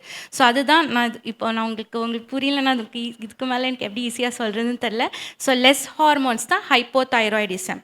ஓகே, ஸோ இதில் வந்து என்ன இருக்குன்னு பார்த்தா பிளட் டெஸ்ட் பண்ணாக்கா டிஎஸ்ஹெச் வந்து ரொம்ப ஹையாக இருக்கும், T3 T4 வந்து கம்மியாக இருக்கும். ஸோ இதில் mostly women who are more then 35 years வந்து இதில் சஃபர் பண்ணுறாங்க. இது progresses quietly over years. Symptoms R mistaken for normal ageing and stress. So இது வந்து எல்லாருமே நமக்கு வயசாகுது அதனால தான் நமக்கு இப்படியெல்லாம் இருக்குது அப்படின்ட்டு அவங்க நினச்சிக்குவாங்க. ஸோ சிம்டம்ஸ் என்னன்னு பார்த்தாக்கா எக்ஸ்ட்ரீம் ஃபட்டிக், சொல்ல முடியாத அளவுக்கு அவங்க வந்து ரொம்ப டயர்ட் ஆவாங்க. அதாவது நைட்டு ஃபுல்லாக ஒரு 8 மணி நேரம் தூங்கி இருந்தாலுமே காலையில் எந்திரிக்கும் போது ரொம்ப டயர்டாக தான் எந்திரிப்பாங்க. அதுதான் எக்ஸ்ட்ரீம் ஃபட்டீகு. அன்எக்ஸ்பிளைன்ட் வெயிட் கெயின், அவங்களுக்கு வந்து நான் சொன்னல இந்த பிஎம்ஆர் வந்து அந்த hormone produce thyroid hormone produce பண்ணும், பட் இது கம்மியாக இருக்கிறதுனால அவங்களுக்கு ரொம்ப வெயிட் கெயின் ஆகும். அடுத்தது கோல்டு இன்டாலரன்ஸ், அவங்களால இந்த வெளியில் பயங்கரமாக வெயில் அடிக்கும் ஆனால் அவங்க வந்து போத்திட்டு உட்காந்துருப்பாங்க. ஸோ அது வந்து கோல்டு இன்டாலரன்ஸு. அடுத்தது வந்து ட்ரை ஸ்கின். அதுக்கப்புறம் மென்ஸ்ட்ரல் டிஸ்டர்பன்சஸ் அவங்களுக்கு ரொம்பவே இருக்கும். Brain fog, trouble and concentrating on one thing, அவங்களால சுத்தமாக அது ஒரு இதில் வந்து கான்சென்ட்ரேட்டே பண்ண முடியாது, அது ரொம்ப இருக்கும். அது எல்லாமே சிம்டம்ஸ். சைன்ஸ்ன்னு பார்த்திங்கனாக்கா அவங்களுக்கு வந்து எல்லாருக்குமே இருக்காது, சிலருக்கு இருக்கும். ஐப்ரோஸில் பார்த்திங்கன்னா சைடில் இருக்கிற ஐப்ரோஸில் இருக்க முடி அவங்களுக்கு இருக்காது. அடுத்தது வந்து கண்ணுக்கு கீழே வந்து ஒரு பேக் மாதிரி அவங்களுக்கு கண்ணில் இருக்கும். இதெல்லாமே சைன்ஸு. பிளட் டெஸ்ட் என்னுடைய காசஸ் பார்த்திங்கனாக்கா ஹஷிமோட்டோஸ் தைராய்டைட்டிஸ், இது ஒரு ஆட்டோ இம்யூன் டிசீஸ். அதாவது நம்மளுடைய இம்யூனிட்டி நம்மளுடைய உடம்பை பாதுகாக்கணும். பட் ஆனால் இது வந்து நம்மளுடைய இம்யூனிட்டியே நம்ம பாடிக்கு அகெயின்ஸ்டாக வேலை செஞ்சிச்சுன்னா அது வந்து ஆட்டோ இம்யூன் டிசீஸ்னு சொல்கிறாங்க. ஹஷிமோட்டோஸ் தைராய்டைட்டிஸ்னு ஒரு தைராய்டு ப்ராப்ளம் இருக்குது, அதனால வரது ஒரு காசு. நெக்ஸ்ட் வந்து அயோடின் டெஃபிஷியன்சி, காய்டர் இருக்கிறவங்களுக்கு வந்து இந்த ப்ராப்ளம் இருக்கும். மோஸ்ட்லி இந்த ஹில்லி ஏரியாஸில் இருக்கிற பீப்புளுக்கு வந்து இது ரொம்ப இருக்கும். டயக்னோசிஸ் வந்து தைராய்டு ஃபங்க்ஷன் டெஸ்ட்னு ஒரு பிளட் டெஸ்ட் பண்ணுவாங்க. அதில் வந்து டிஎஸ்ஹெச் வந்து ரொம்ப ஹையாக இருக்கும். அதான் அந்த பிட்யூட்ரி கிளாண்ட் வந்து சொல்லுது, இந்த மாதிரி தைராய்டு கிளாண்ட் கிட்ட நீ வந்து T3 T4 நீ ப்ரொடியூஸ் பண்ணு அப்படின்ட்டு அது ரொம்ப புஷ் பண்ணுது. அதனால தான் அந்த டிஎஸ்ஹெச் வந்து நம்மளுடைய உடம்புல ஹையாக இருக்குது. நெக்ஸ்ட்டு மேனேஜ்மெண்ட்டுன்னு பார்த்தீங்கன்னாக்கா லீவோதைராக்சின்னு ஒரு மெடிசன் கொடுக்குறாங்க. இது வந்து லைஃப் லாங் நம்ம எடுத்துக்கணும். இது வந்து ஜஸ்ட் ஒரு ஹார்மோன் ரீப்ளேஸ்மெண்ட் தெரப்பி மாதிரி தான். இது வந்து அந்த ஹார்மோன் நம்மளுடைய உடம்புல செக்ரீட் ஆகாதனால நம்ம வந்து சிந்தட்டிக்காக இது வந்து நம்மளுடைய வாய் வழியாக கொடுத்து இது டைரெக்டாக நம்மளுடைய பிளட்டில் கலந்து அது தைராய்டு ஹார்மோன் செய்ய வேண்டிய வேலையெல்லாம் இந்த லீவோதைராக்சின் பண்ணிடுது. So that's thank you doctor Sheeba. அவங்க அப்படியே நான் பண்ணுறதெல்லாம் சொல்கிற மாதிரி இருக்குது. ஆனால் எனக்கு ஹைப்போ தைராய்டிசம் இல்லை, எனக்கு ஹைப்பர் தைராய்டிசம், அதுக்கும் அதே மாதிரி தான் இருக்குது. இப்போ கூட எனக்கு ரொம்ப கோல்டாக இருக்குது, அந்த ஃபேனை ஆஃப் பண்ணலாமான்ட்டு யோசிச்சுட்ருக்கேன். ஆனால் பாவம் அதுக்கப்புறம் ஜெயாலாம் ரொம்ப ஹாட் ஆகிடுவா. ஸோ எனிவே அதுக்கு இருக்கிறவங்களுக்கு தான் தெரியும், அது வந்து ஒரு ரியலி இரிட்டேட்டிங் டிசீஸ் அது. ஸோ நான் தேங்க்ஸ் டாக்டர் ஷீபா. நான் மொத்தத்தில் எல்லாரும் அதே தான் சொல்கிறாங்க, கரெக்டாக சாப்பிடுங்க, டைமுக்கு சாப்பிடுங்க, ஸ்ட்ரெஸ் ஆகாதீங்க, நல்லா தூங்குங்க, எக்ஸசைஸ் பண்ணுங்கள். அதை தவிர எதுவும் வித்தியாசமாக ஸோ இதெல்லாம் கரெக்டாக பண்ணால் கொஞ்சம் சுமாராக இருப்போம்னு நினைக்கிறேன் இல்லை? இப்போ டாக்டர் டெப்ரா கிட்ட கேட்குறேன், இந்த ஆஸ்டியோபெரோசிஸ் அப்படின்ட்டு டாக்டர் சாகேத்னி ஒரு 2-3 தடவை சொன்னாங்க, அது என்னன்னு கொஞ்சம் எங்களுக்கு சொல்லுங்கள். அது ஏன் விமெனுக்கு அது அதிகமான ஒரு ரிஸ்க்குன்னு சொல்கிறாங்க, அண்ட் இது வராமல் இருக்கிறதுக்கு என்ன பண்ணலாம், வந்துட்டா என்ன பண்ணலான்னு சொல்லுங்கள். ஸோ ஆஸ்டியோபோரோசிஸ் அப்படின்னா, ஆஸ்டியோனா போன், போரோசிஸ்னால் அதோட டென்சிட்டி வந்து கம்மியாகிறது. ஸோ அதுக்கு பேர் தான் ஆஸ்டியோபோரோசிஸ். ஸோ இந்த ஆஸ்டியோபோரோசிஸ் எதனால் ஆகுது அப்படின்னு சொல்லிட்டு பார்த்தோன்னா, இதில் ஃபஸ்ட்டு நம்ம அது எந்தெந்த போன் அஃபெக்ட் பண்ணுதுன்னு பார்ப்போம். ஸோ நம்மளோட உடம்புல வந்து மேஜர் ஜாயின்ட்ஸ் அப்படின்னா எது சொல்வீங்க? முட்டி, வேற முட்டி, வேற நம்மளோட இடுப்பு, அதுக்கப்புறம் பேக் போன், அப்புறம் ஷோல்டர், அண்ட் தென் மெயின்லி நம்ம ரிஸ்ட்டு இல்லைங்களா. ஸோ ரிஸ்ட்டு வந்து ஏதாச்சும் நம்ம பிடிக்கும்போது முன்னாடி நம்ம நல்லா ஹெவியாக தூக்கிட்டு இருப்போம், பட் ஆனால் போக போக தூக்க முடியாது. ஸோ அந்த அளவுக்கு ஸ்ட்ரென்த் இருக்காது, தூக்குறதுக்கான ஸ்ட்ரென்த் இருக்காது. ஸோ இது வந்து நம்ம உடம்புக்கு இன்றியமையாத ஒரு சில ப்ரோட்டீன்ஸ் அண்ட் மினரல்ஸ் இருக்குது. ஒரு சிலது வந்து நமக்கு தேவையானது இருக்குது. ஸோ அத்தியாவசியமானது எது எது அப்படின்னு சொல்லிட்டு பார்த்தோன்னா calcium, vitamin B12, vitamin B6, அந்த எல்லா விட்டமின்ஸ் அந்த பியில் இருக்கிற எல்லா நம்பர்ஸும், அதுக்கப்புறம் விட்டமின் ADEK, இது வந்து ஃபேட் soluble விட்டமின்ஸ்னு சொல்லுவோம். ஸோ இது எல்லாமே வந்து நம்ம உடம்புக்கு எவ்ரிடே தேவையானது. ஏன்னா நம்ம பாடி வந்து இதை யூட்டிலைஸ் பண்ணுது. இது ஒரு ப்ரொடக்ஷனும் பார்த்திங்கன்னா நிறையா வேஸில் வந்து நம்மளோட இருக்கிற ரிசோர்ஸஸை வச்சு நம்ம உடம்பவே வந்து மேனுஃபேக்சர் பண்ணிக்குது. நம்ம இப்போ சன்னில் போய் நிற்கிறோம் அப்படின்னா அந்த சன்ரேஸ்லேருந்து வர அந்த ரேஸ் வச்சு நம்ம உடம்புல உள்ள கால்சியம் வந்து டெவலப் ஆகுது. ஸோ கிட்னிஸில் அந்த கால்சியம் டெவலப்மெண்ட்டே பார்த்தோன்னா லிவர், கிட்னிஸ் இது ரெண்டுமே சேர்ந்து தான் விட்டமின் டியை ப்ரொடியூஸ் பண்ணுது நம்ம ஓன் பாடியில். ஸோ நம்ம சன்லைட் எக்ஸ்போஷர் இல்லை அப்படின்னா நம்மளோட உடம்புக்கு தேவையான விட்டமின் டி ப்ரொடக்ஷன் இருக்காது. ஸோ அதனால் என்னாகும், விட்டமின் டி உடம்புல கம்மியாகும். அதுக்கப்புறம் நம்ம சப்ளிமெண்ட்ஸ் எடுக்க வேண்டியது இருக்கும். ஸோ விட்டமின் டி கம்மியாகிடுச்சினாலே வந்து major joint pain, shoulder pain, முதுகு வலி, இடுப்பு வலி, உட்காந்தா ஏஞ்சிக்க முடியாது, ஏஞ்சா உட்கார முடியாது. ஸோ இந்த ப்ராப்ளம்ஸ் எல்லாமே நம்ம மேஜர் ஜாயிண்ட்ஸ் அஃபெக்ட் பண்ணும். அது மட்டும் இல்லாமல் நம்மளோட ப்ரெக்னென்சி டைமில் மெயினாக என்ன ஆகும்னா, குழந்தைங்க நம்ம வயிற்றில் இருக்கிற குழந்தைங்க வந்து நம்ம உடம்புல இருக்கிற கால்சியம் அவங்களுக்கு வந்து ட்ரான்ஸ்ஃபர் ஆகும். ஸோ அப்படி ட்ரான்ஸ்ஃபர் ஆகும்போது நம்மளோட பாடியில் இருக்கிற கால்சியம் கம்மியாகும். ஸோ அதனால தான் மோஸ்ட்லி எல்லா கைனகாலஜிஸ்ட்டும் ப்ரெக்னெண்ட்டாக இருக்கிற விமனுக்கு வந்து கால்சியம் சப்ளிமெண்ட் கொடுப்பாங்க. ஆனால் ஒரு சில பேர் என்ன பண்ணுவாங்க, எனக்கு தான் எல்லாம் நல்லா இருக்கே, எனக்கு எதுக்கு கால்சியம், எனக்கெல்லாம் அதெல்லாம் வேண்டாம் அப்படின்னு சொல்லிட்டு கொழுப்பு எடுத்து போயிட்டு சாப்பிட மாட்டோம். பட் அந்த எஃபெக்ட் வந்து நமக்கு அந்த டைமில் தெரியாது. குழந்தை பெற்ற பிறகு நமக்கு வந்து நம்ம பாடி வந்து ரொம்ப வீக் ஆகிற மாதிரி நம்ம ஃபீல் பண்ணுவோம். ஏன்னா ஆல்ரெடி அந்த டெலிவரி ப்ராசஸ்லேயே நிறைய பிளட் லாஸ் இருக்கும், நம்மளோட ஹார்மோனல் சேஞ்சஸ் நிறையா இருக்கும், சில நம்ம எதிர்பாராத விதமாக வந்து சில பேருக்கு சிசரியன் நடக்கும். ஸோ இந்த மாதிரி ஒரு சில சேஞ்சஸ் நம்ம அண்டர்கோ பண்ணும்போது டெஃபிஷியன்சி ரொம்ப நிறைய ஆகிடும். ஸோ அதனால் இந்த கால்சியம் லாஸ் வந்து it starts right from when we get pregnant. So அதனால் அதுக்கு முன்னாடியே வந்து நம்மளோட பாடியில் இருக்கிற கால்சியம் லெவலை நம்ம சரிசமமாக வந்து மெயின்டைன் பண்ணணும். அண்ட் செகண்ட்லி பார்த்தோன்னா ப்ரெக்னென்சி முடிஞ்ச பிறகு அடுத்து பிரஸ்ட் ஃபீடிங் பண்ணும்போதும் நமக்கு இருக்கிற கால்சியம் எல்லாமே வந்து பேபிஸ்க்கு ட்ரான்ஸ்ஃபர் ஆகும். ஸோ அந்த டைமில் நம்ம என்ன பண்ணுவோம், நம்ம சாப்பிட்ணுன்னு நினைப்போம், அந்த டைமில் தான் வந்து பாப்பா அழுகும். அந்த டைமில் நம்மளோட டைம் சாப்பிட முடியாது, அந்த ப்ரெக்னென்சி டைம் பேபி வந்து கொஞ்சம் பெருசாகிற வரைக்கும். ஸோ அந்த மாதிரி நியூட்ரிஷனல் டெஃபிஷியன்சினால நம்மளோட உடம்புல இருக்கிற கால்சியம் வந்து கம்மியாகும். ஸோ இந்த மாதிரி கொஞ்சம் கொஞ்சமாக சேர்ந்து கடைசியில் என்ன வந்து ஹிட் பண்ணுன்னா மெனபாஸ் ஹிட் பண்ணும். ஸோ மெனபாஸ் ஹிட் பண்ணும்போது டோட்டல் கால்சியம் டெஃபிஷியன்சி வந்துடும். ஸோ அப்போது நம்மளோட பாடி என்ன பண்ணும், இந்த போன்ஸில் இருக்கிற கால்சியமை காம்பன்சேஷனுக்காக எடுக்கும். ஸோ அப்படி எடுக்கும்போது நம்மளோட போன்ஸில் இருக்கிற போன் மினரல் டென்சிட்டி கம்மியாகும். So it is one of the leading cause for menopause. அப்போது நம்ம இந்த மெனோபாஸில் இந்த மாதிரி ஒரு கால்சியம் டெஃபிஷியன்சி வராமல் இருக்கணும்னா ப்ரிப்பரேஷன் எங்கே ஸ்டார்ட் பண்ணணும், ப்ரெக்னென்சிக்கு முன்னாடி இருந்தே ஸ்டார்ட் பண்ணணும். ஸோ அந்த மாதிரி நம்மளோட ஹெல்தி லைஃப் ஸ்டைல் வந்து it doesn't start right after we developed the disease. It starts right from the beginning in order for us to prevent the complications.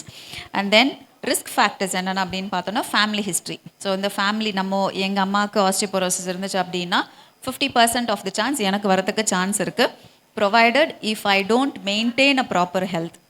எங்கள் அம்மாவுக்கு வந்துடுச்சு, அதனால் நான் வந்து கொஞ்சம் காஷியஸாக இருக்கணும், எனக்கு வராமல் நான் தடுக்கணும் அப்படின்னா நான் அந்த ப்ரிப்பரேஷன் வந்து முன்னாடியே பண்ண ஆரம்பிக்கணும். ரெண்டாவது ஸ்மோக்கிங் அண்ட் ஆல்கஹால், இந்த பழக்கம் நமக்கு இல்லைன்னு நான் நம்புகிறேன். And then lack of physical activity and lack of exposure to sun, இதெல்லாமே வந்து ரிஸ்க் ஃபேக்டர்ஸ். ஸோ இப்போது நான் ப்ரிவென்ஷன் என்னென்ன அப்படின்னு சொல்லிட்டு பார்த்தோன்னா, நம்ம பாடிக்கு வந்து ஒரு நாளைக்கு 1000 to 1200 milligram of calcium is required for our body. So அந்த சப்ளிமெண்ட்டை வந்து நம்ம எவ்ரிடே கொடுத்துட்டே வந்தோன்னா நம்ம வயசாகும்போது நமக்கு எவ்வளோ தான் ஒர்க் பண்ணாலும் நம்ம டயர்ட் ஆக மாட்டோம். ஸோ அதுவே ப்ரெக்னென்சியில் பார்த்தீங்கன்னா த ரெக்குவயர்மெண்ட் இன்க்ரீசஸ் 2-fold. ஏன்னா மதருக்கும் தேவை, பேபிக்கும் தேவை.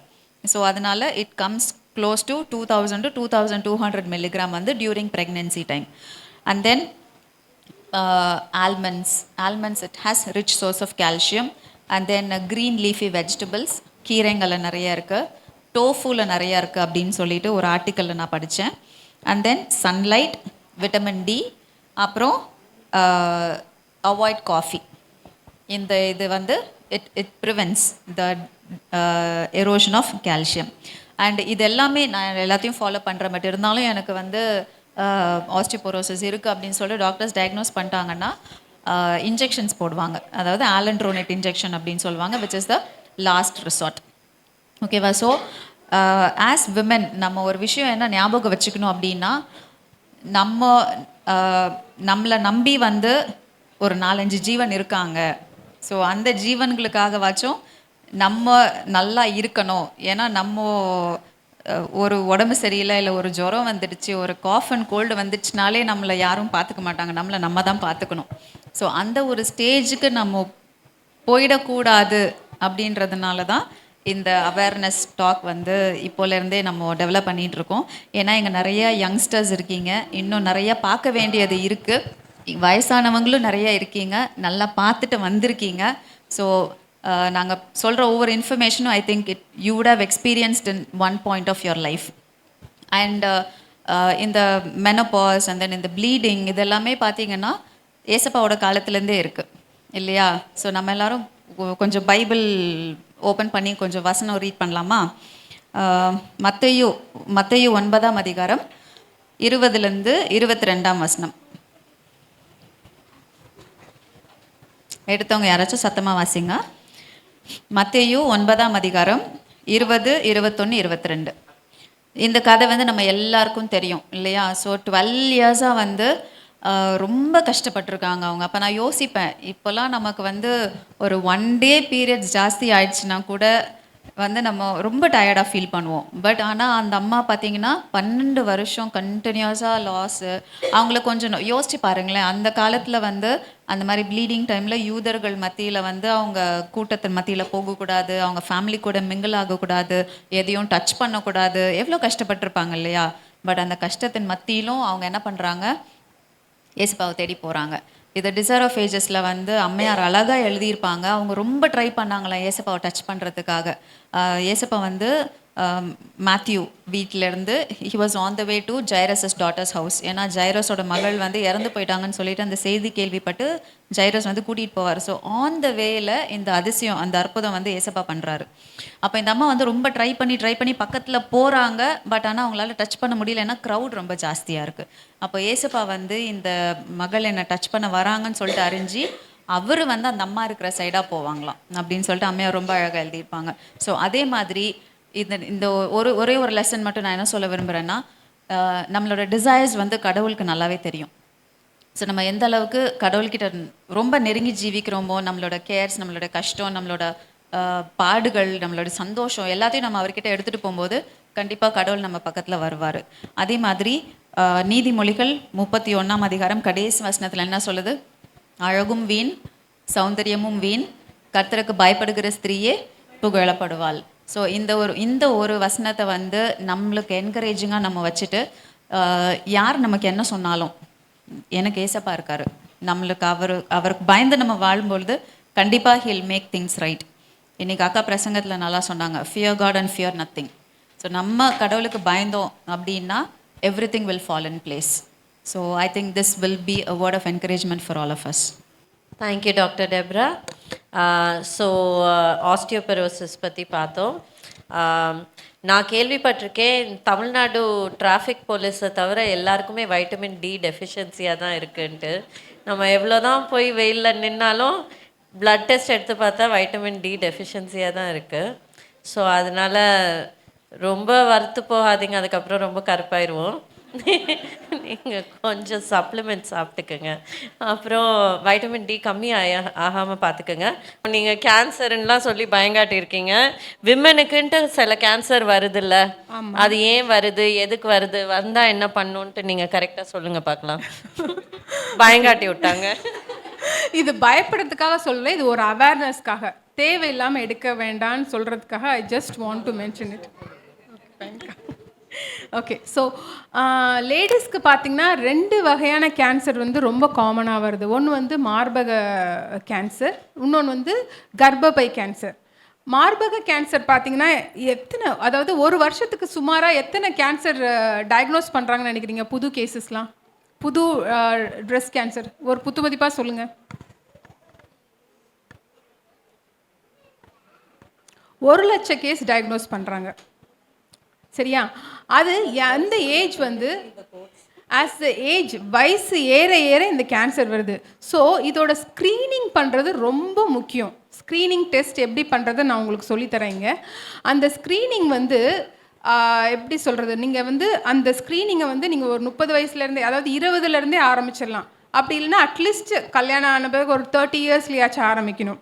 அந்த ஸ்க்ரீனிங் வந்து 45 வயசு இருக்க கீழவங்க எத்தனை பேர் ஸ்க்ரீனிங் பண்ணுறாங்க? அதாவது இந்த மார்பக டெஸ்ட் எத்தனை பேர் நீங்கள் இங்கே பண்ணியிருக்கீங்க?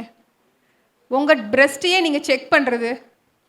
I could see only 1 2 3 4 only 4. அது வந்து 45 வயசு கீழே இருக்கவங்க ஒன்லி 1% தான் பண்ணுறாங்களாம், மீதி யாரும் பண்ணுறதில்ல. இது வந்து ஒரு ரெக்டிஃபை, அதாவது என்ன சொல்கிறது, அவாய்ட் பண்ணக்கூடிய கேன்சர். அதாவது இது வந்து டெத் வரைக்கும் கொண்டு போக விடாமல் நம்ம சீக்கிரமாக டயக்னோஸ் பண்ணால் சீக்கிரமாக நம்ம இதை என்ன பண்ணலாம், ரெக்டிஃபை பண்ணலாம், திருத்தலாம் இதை. ஸோ இதோட காசஸ் பார்த்தீங்கன்னா ஃபஸ்ட்டு மரபணுக்கள் அஃபெக்ட் ஆகிறதுனால வருது.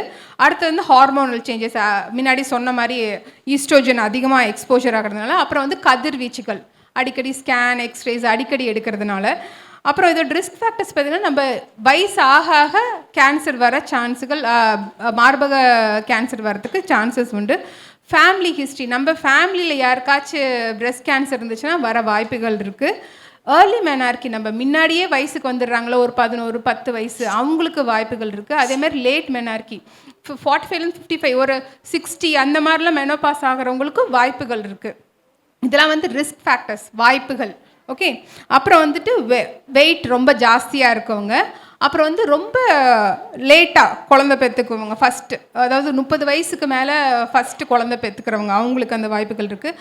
ஆல்கஹால் குடித்தா, அப்புறம் வந்துட்டு இந்த மெனோபாஸ் பீரியடில் ரொம்ப தேவைன்னா நம்ம வந்து ஹார்மோன் ட்ரீட்மெண்ட் எடுக்க சொல்லுவாங்க. சில பேர் வந்து அந்த ஓசிபி பில்ஸ், அந்த கருத்தடை மாத்திரைகள், அதெல்லாம் எடுக்கும்போது அந்த ஹார்மோன்ஸ்லாம் வரும்போது அதெல்லாம் ஒரு காசஸ் தான் அதுக்கு.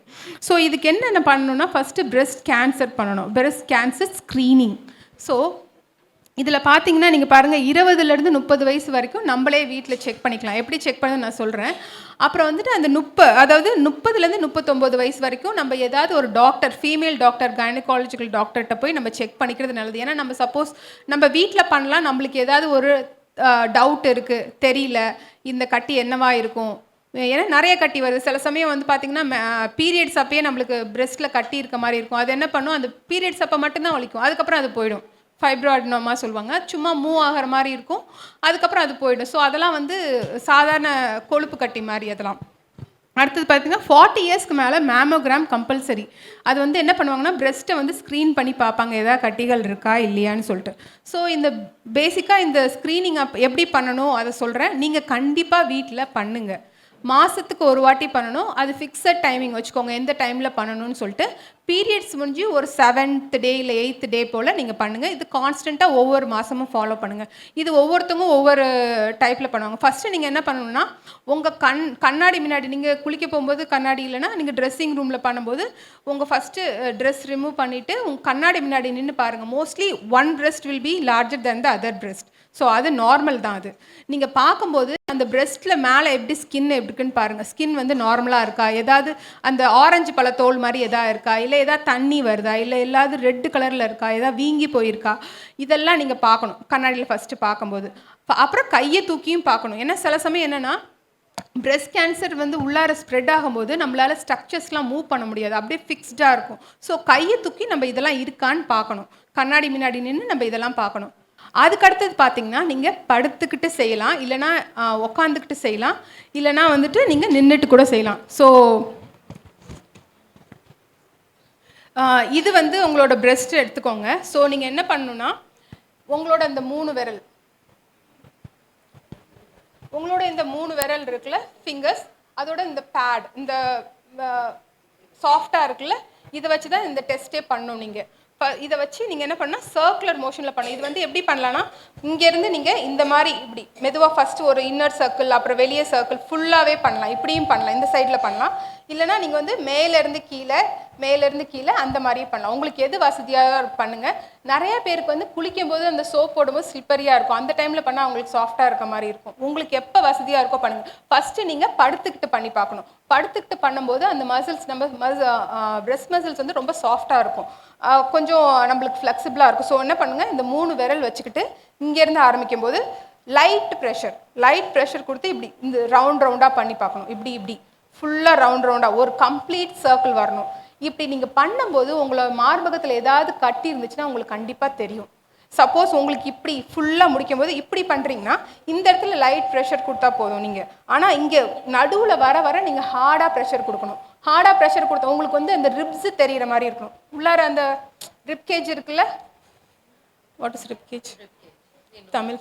ஓகே, விலா எலும்பு தெரிகிற வரைக்கும் நீங்கள் அதை பண்ணுங்கள். அதாவது ரொம்ப வலிக்கிற மாதிரி பண்ணக்கூடாது, ஜஸ்ட் சாஃப்டாக நீங்கள் டச் பண்ணி பாருங்கள். ஸோ நீங்கள் இப்படி மாதம் பண்ணும்போது உங்களுக்கு தெரிஞ்சிடும் எப்படி நம்ம உங்களோட மார்பை பற்றி உங்களுக்கு தெரியணும். எப்பயும் போல் இருக்கா, இதில் ஏதாவது மாறுதல் இருக்கா சொல்லிட்டு அதை தெரிஞ்சுக்கலாம். இது உங்களுக்கு புரிஞ்சிச்சா? இது ரொம்ப முக்கியம். இந்த இது கண்டிப்பாக நீங்கள் எல்லாரும் தெரிஞ்சுக்கணும். சரியா? யாராவது ட்ரை பண்ணி பார்க்குறீங்களா? சொல்கிறீங்களா எப்படி செய்யணும்னு? வாலண்டியர்ஸ் வரீங்களா?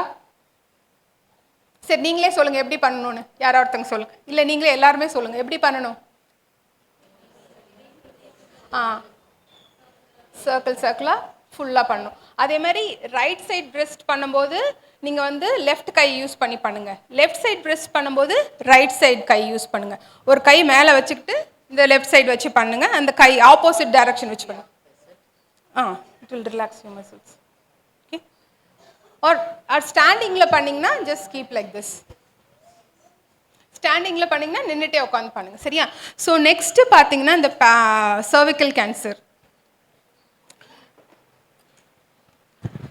இப்போ சர்விக்கல் கேன்சர் பார்த்தீங்கன்னா அது 2 டைப்பாக, யூட்ரைன் கேன்சர் பார்த்தீங்கன்னா 2 டைப்பாக இருக்குது. ஒன்று வந்து எண்டோமெட்ரியல் கேன்சர் சொல்லுவாங்க, அடுத்தது வந்து சர்விக்கல் கேன்சர் சொல்லுவாங்க. இப்போ வந்து நாங்கள் யூட்ரஸ் பார்த்தோம்ல, ஃபைப்ராய்ட். இந்த யூட்ரஸில் பார்த்தீங்கன்னா அந்த எப்படி சொல்கிறது, அந்த பாடி மாதிரி இருக்கா, அப்புறம் கீழே ஒரு பைப் மாதிரி வருதா, அந்த பாடிக்கும் அந்த பைப்புக்கும் நடுவில் இருக்க ஏரியா தான் சர்விக்ஸ் சொல்லுவாங்க. அதுக்கு உள்ளே இருக்க அந்த அந்த ஒரு ட்ரையாங்கிள் ஷேப்பில் இருக்கிறதா எண்டோமெட்ரியம் சொல்லுவாங்க. இதுக்கு என்னென்ன காசஸ் பார்த்தீங்கன்னா மோஸ்ட்லி இது 2த்துக்குமே வந்துட்டு பார்த்தீங்கன்னா ஹார்மோன் தான். ஹார்மோன் காசஸ், இல்லைனா டயபெட்டிஸ், இல்லை வந்து ஒபிசிட்டி, இல்லைனா வந்து குழந்தையே பிறக்காமல் நிறைய பேர் இருப்பாங்க, அதனால இருக்கலாம். இல்லை கேன்சருக்குலாம் எல்லாமே வந்து ஃபேமிலி ஹிஸ்ட்ரி இருந்துச்சுன்னா வாய்ப்புகள் நிறையா இருக்குது. ஸோ அந்த மாதிரி இருக்கிறவங்க வந்து ரெகுலராக செக்அப் பண்ணிக்கிறது வேண்டிய அவசியம். அதேமாதிரி சர்விக்கல் கேன்சர் பார்த்திங்கன்னா, அதாவது அந்த ஜங்ஷன், அந்த மேலே ட்ரையாங்கிளாக இருக்கிறதும் கீழே டியூப் மாதிரி இருக்குல்ல, அந்த ஜங்ஷனில் வரதுக்கு பார்த்திங்கன்னா ஹெச்பிவி இன்ஃபெக்ஷன் சொல்கிறாங்க. இதுக்கு ஆக்சுவலி வேக்சினேஷன் இருக்குது. ஏன்னா இந்த இன்ஃபெக்ஷன் வந்து வராமல் இருக்கிறதுக்கு அந்த வேக்சினேஷன் போடுறாங்க. அந்த இன்ஃபெக்ஷன் சப்போஸ் வந்துச்சுன்னா அது போக போக பெருசாகி அது அந்த இடத்துல மல்டிப்ளை ஆகி நம்மளுக்கு கேன்சர் வர வாய்ப்புகள் இருக்குன்னு சொல்கிறாங்க. அதுவும் இல்லாமல் பல பேர் ப்ராஸ்டியூட்ஸ்க்கெலாம் இது காமன். ஏன்னா வந்து அவங்க மல்டிபிள் செக்ஸ் பார்ட்னர்ஸ் வச்சுருக்காங்க. ஸ்மோக்கிங், அதுக்கப்புறம் நம்ம அந்த பிறப்புறுப்பு வந்து க்ளீனாக வச்சுக்கலனால இது இன்ஃபெக்ஷன்னால வரலாம். ஸோ இதுக்கு வந்து டயக்னோசிஸ் பார்த்திங்கன்னா டெஸ்ட் பண்ணுவாங்க. அதாவது எண்டோமெட்ரியல் கேன்சர் பார்த்திங்கன்னா, அதாவது உள்ளே இருக்கிறத நம்ம வெளியே இருந்து எதுவும் பண்ண முடியாது. ஸோ அதை பயாப்சி தான் டாக்டர் எடுத்து பார்ப்பாங்க. அப்போ வந்து என்ன ஏதாவது சிம்டம்ஸ் வச்சு நம்ம போனோம் அந்த டைமில் தான் அது பார்ப்பாங்க. ஸோ இதில் சிம்டம்ஸ் பார்த்திங்கன்னா மோஸ்ட்லி இது வந்து ப்ளீடிங் ஆகும், எக்ஸசிவ் ப்ளீடிங் ஆகும், நிறைய ப்ளீடிங் ஆகும், அதுக்கப்புறம் ரொம்ப நாள் ப்ளீடிங் ஆகும். ஸோ அதெல்லாம் சிம்டம்ஸ். சில சமயம் ஃபவுல் ஸ்மெல்லிங், ஒரு கெட்ட நாத்தத்தோட ஒரு லிக்விட் மாதிரி அதுலேருந்து வரும். பயங்கர வயிறு வலிக்கும். அப்புறம் இல்லைன்னா ஒரு நம்மளுக்கு வயிறு வந்து ரொம்ப பாரமாக இருக்கும். அப்புறம் வந்துட்டு இதோட காசஸ் என்ன சொல்கிறது, இதுவும் அந்த மாதிரி சிறுநீரை பையும் ப்ரெஷர் கொடுத்து அந்த யூரினரி சிம்டம்ஸ் வரலாம், இல்லை பின்னாடி வந்து கான்ஸ்டிபேஷன் அந்த மாதிரி வரலாம். ஸோ இந்த மாதிரி தான் அதோட சிம்டம்ஸ்லாம் இருக்கும். ஸோ இதை எப்படி தடுக்க முடியும்னு பார்த்தானா, சர்விக்கல் கேன்சர் வந்து எப்படி நம்ம தடுக்கலான்னா பேப் ஸ்மியர் சொல்லிட்டு சொல்லுவாங்க. இந்த பேப் ஸ்மியர் பார்த்தீங்கன்னா என்ன பண்ணுவாங்கன்னா, அந்த ஜங்ஷன் சொன்னல அந்த ட்ரையாங்கிள் மாதிரி இருக்க கீழே டியூப் மாதிரி இருக்குல்ல, அந்த இடத்துல என்ன பண்ணுவாங்க டாக்டர் வந்து ஒரு லேயர் ஆஃப் அது செல்ஸை மட்டும் தொட்டு எடுப்பாங்க. அது கொஞ்சம் என்ன சொல்கிறது ஒரு அன்கம்ஃபர்டபுளாக இருக்கும், but it will help us a lot. நம்ம வந்து அந்த டெஸ்ட் பண்ண வேண்டியது அவசியம். எத்தனை பேர் பண்ணியிருக்கீங்க? Okay, only few. So it's necessary that you should do it. எதுக்காக இது நெசசரி சொல்கிறாங்கன்னா, அதாவது ப்ரீ கேன்சர் இல்லாதப்போ ஒரு சாதாரணமாக இருக்கிறதுலேருந்து கேன்சராக மாறுறதுக்கு வந்து 20 வருஷம் ஆகுது. அதே மாதிரி ஒரு சின்ன கேன்சர் செல் வந்து அந்த பெரிய கேன்சர் செல்லாக மாறுறதுக்கு 10 வருஷம் ஆகுது. ஸோ நடுவில் நம்ம எப்போ கண்டுபிடிச்சாலும் அதை ட்ரீட் பண்ணிடலாம். ஸோ அதனால் இந்த பேப் ஸ்மியர் பண்ணுறது ரொம்ப அவசியம். எந்த ஏஜில், அதாவது every 3 years we have to do. எந்தெந்த ஏஜில் இருந்தால் 21லேருந்து 29 வரைக்கும் every 3 years we have to do. அப்படி இல்லை, அதாவது 30 years ஆயிடுச்சுன்னா every 5 years once we have to do. So ஒரு பர்டிகுலர் ஏஜுக்கு மேலே இயர்லி செக்கப், ஹெல்த் செக்கப் பண்ணுறது எல்லாருக்குமே நல்லது. It covers this pap smear as well as mammogram. So நம்ம இந்த மாதிரி நம்ம கவனமாக இருந்தோம்னா நம்மளுக்கு வர பிரச்சனையை நம்ம வந்து தடுப்போம், முன்னாடியே தடுத்துடலாம். நம்ம போயிட்டு ட்ரீட்மெண்ட் பண்ணி கஷ்டப்படுறத விட நம்ம கொஞ்சம் உஷாராக இருந்தோம்னா, நம்ம ரொம்ப கேர்ஃபுல்லாக இருந்தோம்னா, நம்மளுக்கு வர பிரச்சனையை ஸ்டார்டிங்லேயே நம்ம கண்டுபிடிச்சோம்னா முளையிலே கிள்ளிடலான்னு சொல்கிற மாதிரி we can stop there and now and then itself. அந்த இது பண்ணுறது. அதனால நீங்கள் ரெகுலராக உங்களை பார்த்துக்க வேண்டியது ரொம்ப அவசியம். அதே மாதிரி இன்னொரு விஷயம் சொல்லணும்னு நினச்சேன். இந்த மெனோபாஸில் பார்த்தீங்கன்னா உங்களுக்கு வந்து யோனி சொல்லுவாங்க, அது வெஜைனான்னு சொல்லுவாங்க. அது வந்து ரொம்ப எரிச்சல் கொடுக்கும். அது எதுக்காகனா ஈஸ்ட்ரோஜன் வந்து கம்மியாக இருக்கிறதுனால. ஸோ அந்த டைமில் வந்து ஈஸ்ட்ரோஜன் க்ரீம் போட்டால் ரொம்ப நல்லது. நீங்கள் வந்து உங்களோட சிம்டம்ஸ் என்ன, உங்கள் பாடி என்ன சொல்லுதுன்னு நீங்கள் வந்து லிசன் பண்ண வேண்டியது ரொம்ப முக்கியம். இப்போ எனக்கு வயிறு வலி இருக்குது, நான் வந்து அதை சாப்பிட்டு தான் ஆகணும்னா நீங்கள் சாப்பிட்டு தான் ஆகணும். இல்லை அதை நான் கரெக்ஷன் பண்ணுறதுக்கு நான் உங்களோட மைண்டு ஃபுல்லாக அதில் தான் இருக்கணும். ஏன்னா உங்கள் பாடியை நீங்கள் பார்த்துக்கணும். நீங்கள் வந்து பரவாயில்ல நான் அப்புறம் பார்த்துக்கலாம் அதெல்லாம் பண்ணிங்கன்னா ஒன்றுமே முடியாது. உங்களோட பாடி என்ன சொல்லுதோ நீங்கள் அதை கேட்டு நீங்கள் அதுக்கு தேவையானதை நீங்கள் செய்ய வேண்டியது உங்களோட கடமை. உங்கள் பாடியை பார்த்துக்க வேண்டியது உங்களோட கடமை. நம்மளுக்காக யாரும் வரப்போகிறது கிடையாது. People are there to help, but you should take care of your own body. So இந்த மாதிரி நம்ம வந்து கேன்சரை ப்ரிவென்ட் பண்ணும்போது, அதே மாதிரி சர்விக்கல் கேன்சரும் அதே ரேட் தான். லேக்ஸ் கணக்கில் தான் நியூ கேசஸ் இது பண்ணுறாங்க. ஸோ நம்ம இது வந்து ரொம்ப நம்ம என்ன சொல்கிறது, ஜாக்கிரதையாக நம்ம வந்து செய்ய வேண்டிய டெஸ்ட்டை கரெக்டாக நம்ம பண்ணிவிட்டு சாப்பிட வேண்டிய சாப்பாடை ஒழுங்கு கரெக்ட் டைமில் சாப்பிட்டோம்னா நம்ம உடம்பை நம்ம பாதுகாப்பாக பார்த்துக்கலாம். Thank you doctor சாகேத்னி. ஸோ எல்லாரும் சொன்னதை கேட்டீங்க. நல்ல உணவை சாப்பிடுங்க, அளவாக சாப்பிடுங்க, நேரத்துக்கு சாப்பிடுங்க, நல்லா தூங்குங்க, எக்ஸசைஸ் பண்ணுங்க, கடைசியில் நல்லா ஜோமனிக்குங்க, வெயிலில் கொஞ்சம் சுற்றுங்க. டிராஃபிக் போலீஸோடு சேர்ந்து நம்மளும் வெயிலில் நிற்கலாம். சரிங்களா? இதெல்லாம் பண்ணுனா நம்ம வந்து நம்ம ஹெல்த்தை பாதுகாத்துக்கலாம்.